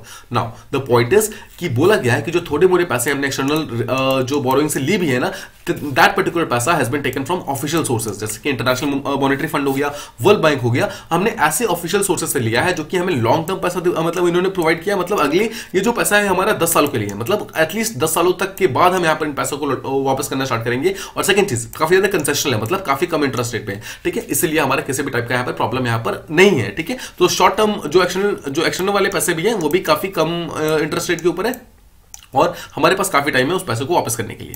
इसके अलावा जो गवर्नमेंट ने जो ज्यादातर पैसा लिया है वो पैसा कहां से लिया है, वो जितने भी इंस्टीट्यूशनल सेगमेंट्स हैं उन सबसे लिया है, जैसे कि बैंक्स हो गए, इंश्योरेंस कंपनीज हो गई, प्रोविडेंट फंड्स हो गए, म्यूचुअल फंड्स हो गए, इन सबसे पैसा लिया है। तो क्या है, इन सब जितने भी एंटिटीज है ये सब घर के अंदर है, राइट, तो गवर्नमेंट इनको धीरे धीरे पैसा प्रोवाइड कर सकती है। लेकिन अगर कोई बाहर वाला होता तो ये चीज मानता नहीं, ऑब्वियसली उसको सारा का सारा पैसा एक साथ चाहिए होता, उसके कारण हमारी करेंसी कहीं ना कहीं यहाँ पे फ्लक्चुएट कर जाती। बट जस्ट बिकॉज हमने यहाँ पर एक्चुअली इतना रिलाई नहीं किया, इसलिए हम यहाँ पर कहीं ना कहीं सेफ है, हमें इन सब चीजों का प्रॉब्लम यहाँ पर नहीं है। ठीक है, so government actually played a very good, यहाँ पर बहुत उन्होंने स्मार्ट मूव यहाँ पर शो किया है, जहां पर गवर्नमेंट ने एक्सटर्नल बोरिंग के ऊपर ज्यादा यहाँ पर रिलायबिलिटी शो नहीं की। ठीक है, अब देखिए अभी तक हम जितना बात कर रहे थे सबका सब हम सेंट्रल गवर्नमेंट के बेसिस पे बात कर रहे थे, उसके रिस्पेक्टिव बात कर रहे थे। अब यहाँ पर हम थोड़ी देर के लिए स्टेट फाइनेंस के ऊपर आते हैं, हम स्टेट का एक्जैक्टली स्टेटस समझते हैं कि स्टेट के ऊपर क्या क्या ट्रेंड्स चल रहे हैं। देखिए फर्स्ट चीज आपको एक चीज ध्यान रखना है, there is a thing called as fiscal responsibility legislation. इस पर्टिकुलर एक्ट के अंदर ये बोला गया है कि किसी भी पर्टिकुलर स्टेट का जो टोटल फिस्कल डेफिसिट है that should not increase by 3% GDP, मतलब जीडीपी के 3% से ज्यादा नहीं होना चाहिए नॉर्मली। ठीक है,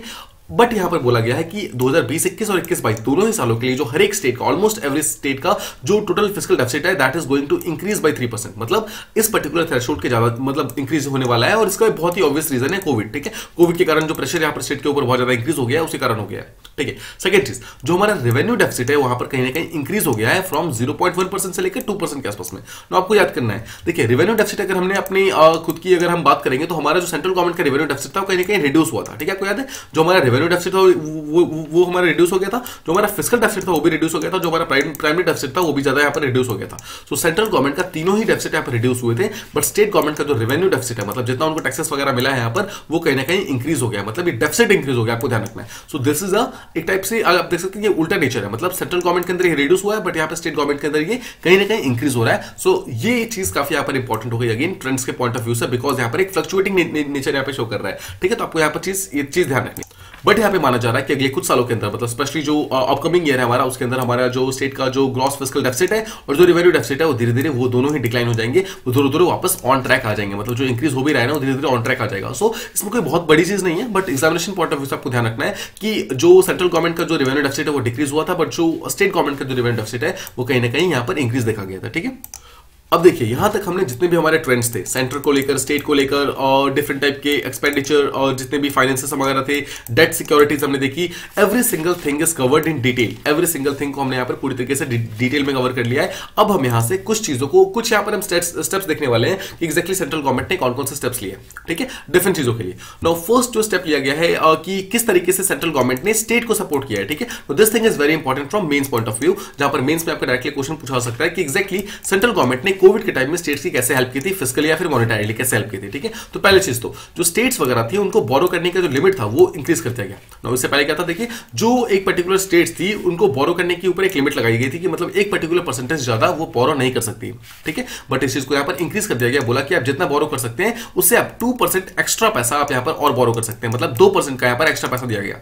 तो बोला गया कि आप जो भी पैसा यहाँ पर बोरो करेंगे उसमें से कुछ पैसा आपको इन तीन चीजों के लिए, मतलब इन चार चीजों के लिए यूज करना होगा। फर्स्ट थिंग इज कि आपको इन पैसों जो भी आप जो एक्स्ट्रा पैसा यहाँ पर बोरो कर रहे हैं सेंट्रल गवर्नमेंट से या फिर आरबीआई से, उन पैसों को आपको यूज करना होगा one nation one ration card scheme मतलब बनाने के लिए। आपको याद है ये पर्टिकुलर स्कीम क्यों थी? ये स्कीम थी माइग्रेंट्स के लिए। माइग्रेंट्स जो एक पर्टिकुलर स्टेट के माइग्रेंट्स थे, अगर वो सेकंड स्टेट के अंदर जा रहे थे तो वहां पर जाकर उनको पीडीएस यानी कि जो पब्लिक डिस्ट्रीब्यूशन सिस्टम है उसके थ्रू उनको प्रॉपर्ली खाना मिले, पीना मिले, जो अनाज वगैरह है वो सब प्रॉपर्ली मिले, इस चीज के लिए पर्टिकुलर स्कीम को लॉन्च किया गया था। सेकंड चीज, जो डिफरेंट टाइप के बिजनेसेस अगर किसी स्टेट के अंदर खोलना चाहती है तो उनको ईज ऑफ डूइंग बिजनेस का एक टाइप का फंडा मिले, मतलब उनको स्टेट जो है वो अलग अलग तरीकों से हेल्प करे अपने बिजनेस को सेटअप करने में, इस चीज के लिए भी काफी इंपॉर्टेंट है। थर्ड चीज, जो भी पैसा आपको यहाँ पर एडिशनल मिलेगा उस चीज को आप अपनी लोकल बॉडी या फिर यूटिलिटी को रिफॉर्म करने के लिए यूज करेंगे, मतलब जो विलेजेस का लेवल है, यानी कि जो सबसे लोअर लेवल है वहां से आप मतलब चेंजेस लाने की कोशिश करेंगे। एंड फोर्थ चीज, जो आपका इलेक्ट्रिसिटी का सेक्टर है, जो पावर सेक्टर है, उस चीज के अंदर आप रिफॉर्म लाने की कोशिश करेंगे। ये 4 मेन स्टेप्स बोले गए थे, सेंट्रल गवर्नमेंट ने बोले थे स्टेट गवर्नमेंट को करने के लिए, ठीक है, एडिशनल पैसों से। इसके अलावा देखिए अब आपको याद होगा आई गेस अराउंड 2 हफ्ते पहले हमने यहाँ पर जीएसटी कंपनसेशन के बारे में एक बहुत ही इंपॉर्टेंट एडिटोरियल डिस्कस किया था, ठीक है, अपने एडिटोरियल डिस्कशन के अंदर। वहां पर आपको याद होगा जीएसटी कंपनसेशन क्या होता है। ये एक सिंपल सा फंडा होता है कि जब 2017 के अंदर जब सेंट्रल गवर्नमेंट ने जीएसटी को एनरोल किया था तो जितने भी स्टेट्स थी वो इस चीज से बहुत खुश नहीं थी। तो सेंट्रल गवर्नमेंट ने ये बोला था कि देखिए अगले कुछ सालों तक ऑब्वियसली स्टेट गवर्नमेंट को देखिए सिर्फ जीएसटी एक सिंगल टैक्स रहेगी, जितने भी इनडायरेक्ट टैक्सेस थी उन सबको इसके अंदर सब्ज्यूम कर दिया गया है।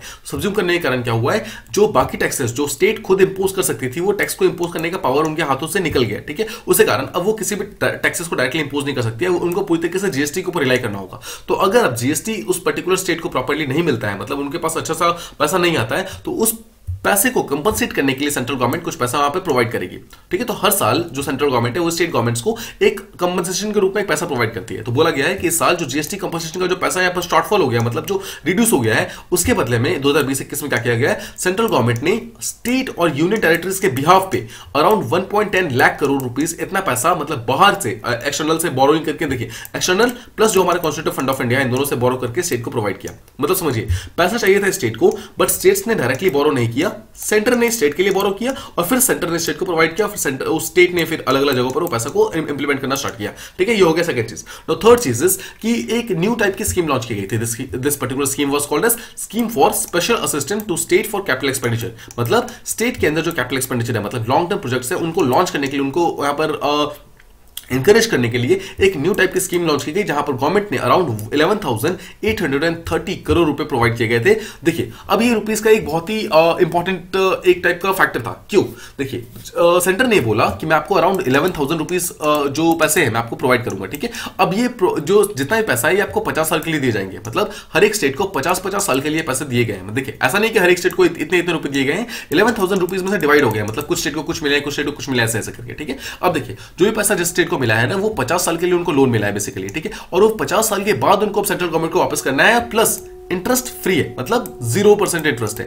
मतलब जैसे मान लीजिए एक पर्टिकुलर स्टेट है, उसको अगर टोटल मिला के 1,000 करोड़ रुपए मिले हैं, तो अगर उसके ऊपर इंटरेस्ट मान लीजिए अगर 1% भी होता तो 50 साल के बाद उसको ऑलमोस्ट 1,500 करोड़ उनको वापस करने पड़ते। बट इस इंटरेस्ट रेट को उन्होंने 1% पे नहीं रखा है, 0% रखा है। उसके कारण क्या होगा, 50 साल के बाद उनको एक्जैक्टली 1,000 करोड़ ही वापस करने होंगे, कुछ भी पैसा यहाँ पर एक्स्ट्रा वापस नहीं करना होगा, ठीक है। तो this is a very important step, जिस चीज को यूज करके सेंट्रल गवर्नमेंट या फिर एक्चुअली स्टेट गवर्नमेंट के अंदर काफी सारा कैपिटल एक्सपेंडिचर जो मतलब करना चाहती है उस चीज को यहां पर कर रही है, ठीक है। यहाँ पर फाइनली हम एक लास्ट ओवरव्यू देखते हैं कि एग्जैक्टली जो फिस्कल जो डिपार्टमेंट था उसके अंदर और क्या क्या चीजें की गई। तो ओवरऑल देखा गया जो जनरल गवर्नमेंट की जो लायबिलिटीज है ओवरऑल इंक्रीज हुई है, काफी ज्यादा इंक्रीज हुई है, बिकॉज ऑब्वियसली कोविड के कारण हमारी बोरोइंग इंक्रीज हो गई थी, स्पेशली सेंटर और स्टेट दोनों की बोरोइंग इंक्रीज हो गई थी। इसके अलावा हमें अगर कैपिटल एक्सपेंडिचर करना था उसके लिए काफी सारा पैसा चाहिए था, तो इन सब के कारण हमारी जो लायबिलिटीज थी वो इंक्रीज हो गई है।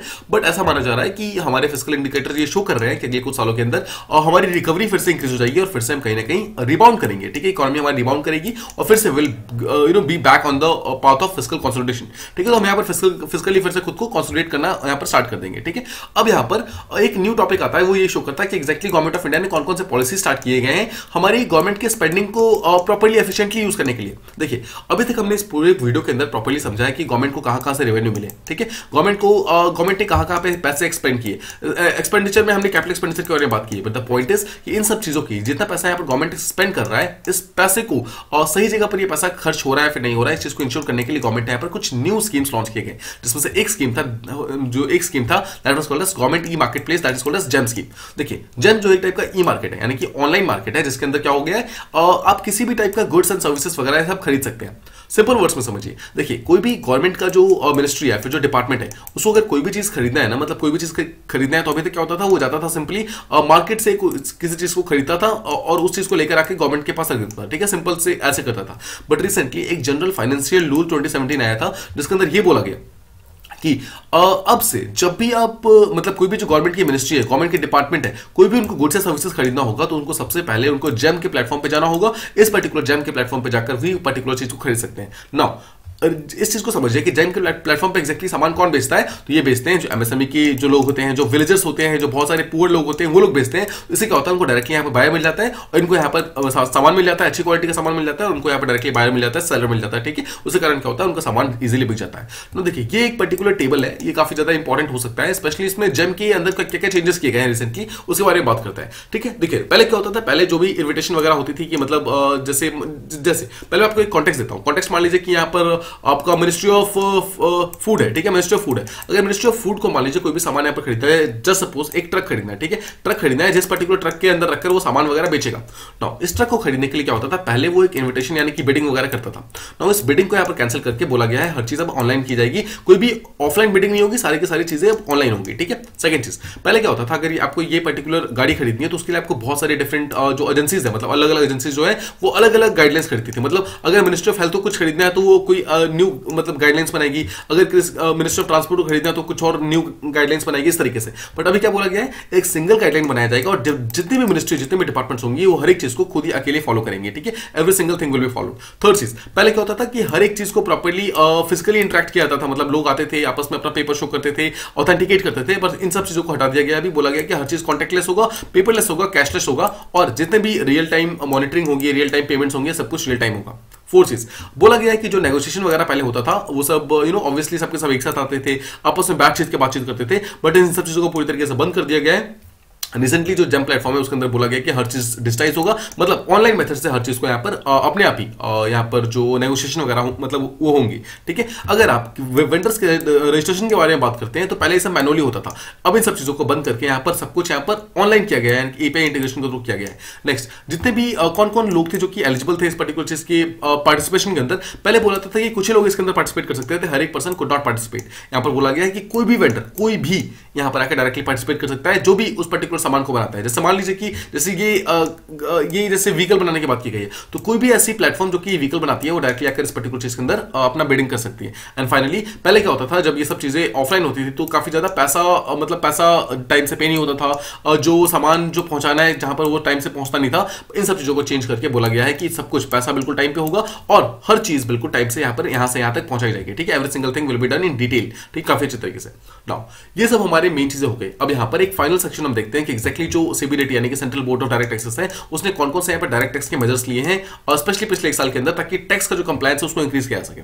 फर्स्ट चीज, जितनी भी चीजें थी उसको ऑनलाइन प्लेटफॉर्म के अंदर लाया गया है। ठीक है, स्पेशली जो लोग पहले इनकम टैक्स ऑफिस जाया करते थे, फिजिकली जाते थे, पेपर अपना शो करते थे, वो सब बंद करके हर चीज यहाँ पर ऑनलाइन कर दिया गया है। सेकंड चीज, अगर आपको टैक्सेस यहाँ पर पे करने हैं तो आपको ई फाइलिंग पोर्टल बनाया गया है, मतलब आप हर चीज यहाँ पर ऑनलाइन जाकर कर सकते थे। ठीक है, मतलब आप सिंपली आप जाएंगे जो सीबीडीटी का जो साइट होता है उसको खोलेंगे और जाकर आप हर चीज यहाँ पर ऑनलाइन कर लेंगे। ठीक है, सेकेंड चीज, अगर आप बात करेंगे, एक ई फाइलिंग पोर्टल यहाँ पे लॉन्च किया गया था 2021 के अंदर, ताकि इस चीज से कंप्लायंस को इंक्रीज किया जा सके। इसके अलावा वो सारे के सारे सीनियर सिटीजन जो कि 75 ईयर से ऊपर के हैं, उन सबको बोला गया है कि आपको इनकम टैक्स रिटर्न्स फाइल करने की जरूरत नहीं है। बदले में उनके जो भी बैंक्स होंगे, मतलब इन पर्टिकुलर लोगों के जो बैंक्स होंगे, उन बैंक को ये ड्यूटी दी गई है कि उनका मेन काम होगा कि इनका प्रॉपर्ली इनकम टैक्स वगैरह फाइल करो और जो भी इनकम का जो पैसा बचता है उनको उनके अकाउंट के अंदर पहुंचाओ। तो this particular thing is very very important, आपके मेंस के लिए भी और आपके प्रीलिम्स के लिए भी। ये क्वेश्चन देखिए, मेंस के अंदर डायरेक्टली कोट कर सकते हैं कि सीनियर्स जो भी सिटीजन हैं उनको कैसे कैसे वेलफेयर दिए जा रहे हैं, और जो प्रीलिम्स है उनके अंदर डायरेक्टली आपसे क्वेश्चन पूछा सकते हैं पर्टिकुलर चीज। इसके अलावा बोला गया है कि अगर आपको किसी भी पर्टिकुलर केस को फिर से ओपन करना है, असेसमेंट करना है, तो पहले आपको 6 साल तक वो पर्टिकुलर केस अगर बनता उसके बाद आप उसको ओपन कर सकते थे, उस चीज को रिड्यूस करके अभी 3 साल कर दिया गया। ठीक है, बट हमारे उतने काम का नहीं है, आपको बस ये वाला पॉइंट ध्यान रखना, ये वाला पॉइंट यहाँ पर काफी ज्यादा इंपॉर्टेंट हो जाता है। नेक्स्ट चीज, इसके अलावा बोला गया है कि कुछ यहाँ पर ऐसे नॉन रेजिडेंट पर्सन है जिनको एग्जम्प्ट किया गया है, जहां पर बोला गया है कि आपको बार बार इनकम टैक्स रिटर्न्स को फाइल करने की जरूरत नहीं है। ठीक है, ओके। इसके अलावा बोला गया है जितने भी छोटे छोटे स्मॉल चैरिटेबल ट्रस्ट वगैरह हो करते हैं, छोटे से जो मंदिर होते हैं, जो ट्रस्ट होते हैं, और देखिए ऐसे ट्रस्ट जो अभी तक एजुकेशन इंस्टीट्यूशन वगैरह को रन करते थे, हॉस्पिटल्स को रन करते थे, इन सबको यहाँ पर कहीं ना कहीं जो इनका कंप्लायंस था वो काफी ज्यादा स्ट्रिक्ट हुआ करता था। मतलब इनको अभी तक अपने जो स्कूल्स, हॉस्पिटल्स, इन सबको चलाने के लिए काफी ज्यादा यहाँ पर परमिशन वगैरह लेनी पड़ती थी, बट इन सारी की सारी परमिशन को भी हटा दिया गया है। बोला गया है कि आपको अब अगर आप देखिए, पहले ऐसा होता था कि अगर कोई भी ऐसा पर्सन जो कि 1 करोड़ तक अगर इसमें पैसा इन्वेस्ट कर रहा है, उसको बदले में टैक्सेस पे नहीं करने होते थे, ठीक है। मतलब कोई भी ऐसा ट्रस्ट जिसके पास 1 रुपए तक का 1 करोड़ रुपए तक का यहाँ पर इसके पास पैसा है, उसको कोई भी टैक्सेस पे नहीं करने होते थे। बट 1 करोड़ से ज्यादा जिसके पास पैसे हैं उन सबको टैक्सेस पे करने होते थे। इस चीज को रिड्यूस करके 5 करोड़ कर दिया गया। इसका मतलब है कि 5 करोड़ तक जिसके पास भी पैसा है उसको कोई भी यहाँ पर टैक्सेस वगैरह पे करने नहीं होंगे, उसको पूरी तरीके से टैक्स का एग्जेम्पशन प्रोवाइड किया जाएगा, ठीक है। आपको ध्यान रखना है। इसके अलावा जो रजिस्ट्रेशन प्रोसेस था उसको भी काफी ज्यादा फॉर्मलाइज कर दिया गया है, काफी ज्यादा उसको सिंपल कर दिया गया है। इसके अलावा एक फाइनेंस एक्ट 2021 के अंदर ये बोला गया है कि जो लिटिगेशन यानी कि जो लॉ है उस चीज को रिड्यूस करने के लिए एक स्पेशल मैकेनिज्म लॉन्च किया गया है, जहां पर ये बोला गया है किसी भी टाइप के डिस्प्यूट रेजोल्यूशन की मेथड में जो टैक्स पेयर्स होंगे क्या करेंगे, सबसे पहले एक कमेटी के पास जाएंगे और वो कमेटी उस पर्टिकुलर प्रॉब्लम को सॉल्व करने की कोशिश करेगी। मतलब आप डायरेक्टली कोर्ट नहीं जाएंगे, कोई भी आपका किसी भी टाइप का प्रॉब्लम भी होता है आप डायरेक्टली कोर्ट नहीं जाएंगे, आप डायरेक्टली इस पर्टिकुलर कमेटी के पास जाएंगे और ये कमेटी जो है वो उस डिस्प्यूट को बाहर ही सॉल्व करने की कोशिश करेगी। अगर वो सॉल्व नहीं होता है उसके बाद ही आप वहां पर कोर्ट तक पहुंचेंगे।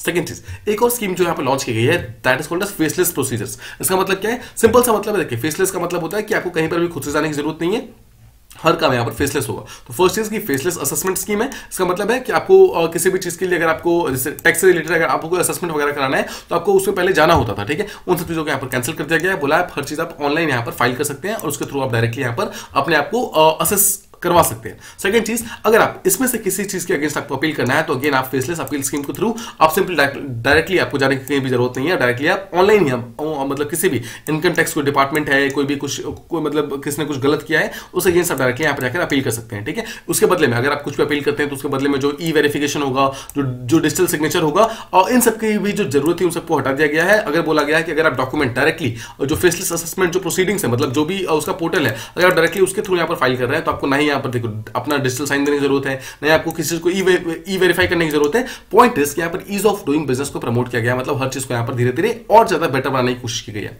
इसके अलावा एक फेसलेस पेनल्टी स्कीम लॉन्च किया गया है, जहां पर बोला गया है कि जो डिफरेंट टाइप की जो अगर आप टैक्सेस वगैरह पे नहीं करते हैं तो जो आपको पेनल्टी वगैरह मिलती थी उसके लिए पहले आपको जा करके चीजों को फाइल करना होता था, टैक्सेस मतलब पेनल्टी पे करनी होती थी। इन सब चीजों का एफिशिएंसी, ट्रांसपेरेंसी सबको इंक्रीज करने के लिए बोला गया है कि every single thing will be done online. आपको कहीं पर भी जाने की जरूरत नहीं है, आप सिंपली ऑनलाइन के मेथड से आप पेनल्टी अपना पे कर सकते हो। इसके अलावा जो फाइनेंस एक्ट 2021 है उसने एम्पावर किया है हमारे सेंट्रल गवर्नमेंट को। उसने बोला है कि आप एक ऐसा स्कीम बना सकते हो जिसके थ्रू जो इनकम टैक्स अपीलेट का ट्रिब्यूनल है उसके अगेंस्ट एक अपील को डिस्पोज ऑफ किया जा सकता है। इसका मतलब क्या है, इसका सीधा सा मतलब ये है कि जस्ट सपोज किसी एक पर्टिकुलर पर्सन को इनकम टैक्स से रिलेटेड कोई भी यहाँ पर प्रॉब्लम आती है, ठीक है, वो प्रॉब्लम को डायरेक्टली यहाँ पर इनकम टैक्स अपीलेट ट्रिब्यूनल के साथ शेयर कर सकता है। और इस पर्टिकुलर ट्रिब्यूनल का सीधा सा काम ये बोला गया है कि आपको यहाँ पर जाने की भी जरूरत नहीं है, हर चीज यहाँ पर इलेक्ट्रॉनिक मीडियम से यानी कि ऑनलाइन मीडियम से हो जाएगी, ठीक है। तो every single thing can be done online medium के थ्रू। तो देखिए ये ऑल्दो आई नो कि ये काफी ज्यादा लंबा हो गया, ऑलमोस्ट 1.5 आवर्स का हो गया, ठीक है। बट द पॉइंट इज कि इस पर्टिकुलर वीडियो के अंदर हमने फिस्कल पॉलिसी को, फिस्कल डेवलपमेंट्स को इतनी डिटेल में डिस्कस किया है कि इकोनॉमिक सर्वे से अगर इस पर्टिकुलर चैप्टर से अगर कोई भी क्वेश्चन आता है तो उस क्वेश्चन को आप यहाँ पर पूरी तरीके से सॉल्व करने के लिए कैपेबल हो चुके हैं, ठीक है। अगर आप चाहे तो इस पर्टिकुलर वीडियो को एक बार और रिवाइंड करके थोड़ा सा फास्ट करके देख सकते हैं, जिसके थ्रू क्या होगा आपको इस पर्टिकुलर चीज का जितने भी इंपॉर्टेंट चीज है एक बार आप फिर देख लेंगे, ठीक है, फिर से आपका स्ट्रॉन्ग हो जाएगा। And I would like to advise है, देखिए ये यहाँ पर ये चैप्टर पूरी तरीके से फिनिश हो चुका है, ठीक है। Every single detail that is important in this particular chapter it has been covered, ठीक है। तो आप इसमें इस बात पे पूरी तरीके से रिलाई कर सकते हैं कि इसके अंदर कुछ भी छूटा नहीं है, ठीक है। Just rely on this particular fact. Now next is this कि अगर आप चाहे तो देखिए आप इस चीज का सिंपली एक टाइप का एक पेज के अंदर जितने भी इंपॉर्टेंट चीजें उसको बहुत ही शॉर्ट में ट्रेंड्स वगैरह लिख सकते हैं। देखिए जैसे हमने जो देखा था कि जो टैक्सेस होते हैं, डायरेक्ट टैक्सेस यहाँ पर इंक्रीज हुए हैं, इनडायरेक्ट टैक्सेस यहाँ पर इंक्रीज हुए हैं, राइट। जो एक चीज जो हमारा रिड्यूस हुआ है, जो हमारा जो डिफरेंट चीजें कुछ चीजें यहाँ पर हमारी रिड्यूस भी हुई है। द पॉइंट बीइंग कि जो हमारा लोन्स का जो रिकवरी था वो हमारा डिक्लाइन हो गया था, ठीक है। तो इन सब चीजों का जितना भी ट्रेंड है उसको आप सिंपली एक पेज के ऊपर लिख सकते हैं। इससे क्या होगा, जो आप प्रीलिम्स के लिए आप जा रहे होंगे you can simply take out that particular page and आप उस चीज को बहुत ही शॉर्ट टाइम में, मतलब 1 से 2 मिनट के अंदर आप पूरा का पूरा इकोनॉमिक सर्वे का एक चैप्टर रिवाइज कर सकते हैं। Similarly we will also cover the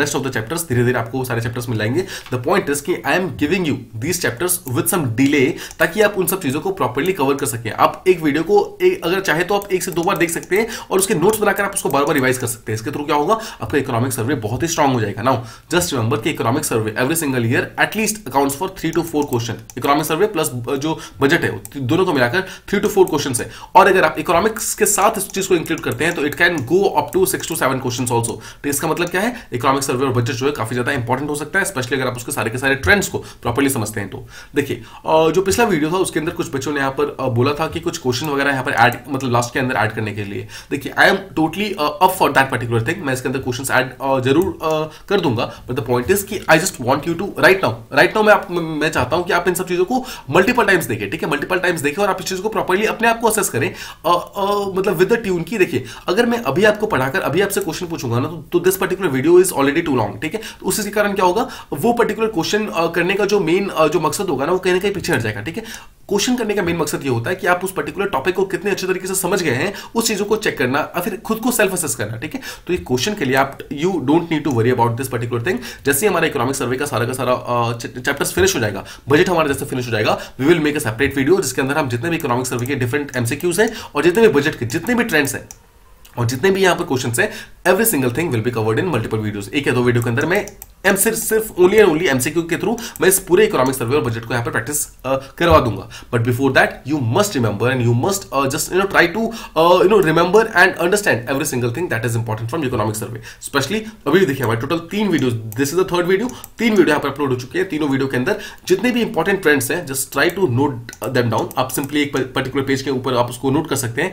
आप चाहे तो देखिए, अगर आप चाहे तो किसी और पर्टिकुलर कोचिंग इंस्टीट्यूट्स का भी आप मटेरियल को चेक कर सकते हैं, but I can guarantee you कि जिस डेप्थ के अंदर हमने यहाँ पर इस वीडियो के अंदर इसको डिस्कस किया है, और उस डेप्थ के अंदर किसी और ने इसको डिस्कस नहीं किया होगा, ठीक है। सो द पॉइंट बीइंग, आप यहाँ पर सिंपली इस चीज के ऊपर रिलाई कर सकते हैं। आप इन सब चीजों को एक जगह पे नोट करके उनको बार बार रिवाइज कर सकते हैं, ठीक है। So just try to revise it often. अगर आप उसको बार बार रिवाइज करेंगे तो ऑटोमेटिकली वो चीजें आपके दिमाग के अंदर बैठती चली जाएंगी, ठीक है। And again, don't remember any data, don't remember any fact, just remember the trends, ठीक है। ट्रेंड समझिए। अगर आपको कोई बहुत ज्यादा इंपॉर्टेंट डेटा लग रहा है, जो भी हमने अभी पिछले 3 वीडियो के अंदर बात की है, ओनली रिमेंबर दोस डेटा, ठीक है। स्पेशली वो चीजें जो कि आप मेंस के अंदर लिख सकते हैं। ओके, सो इसी पॉइंट पे हम आज का वीडियो फिनिश करते हैं। आई होप आपको जितना भी ये चीजें थी जो फिस्कल पॉलिसी के ऊपर थी, वो सारी की सारी प्रॉपर्ली समझ आ गई होंगी। देखिए, इससे रिलेटेड अगर आपको कोई भी डाउट हो तो please do mention them in comment boxes. मैं उसको बहुत जल्दी रिप्लाई करने की कोशिश करूंगा पूरे, ठीक है।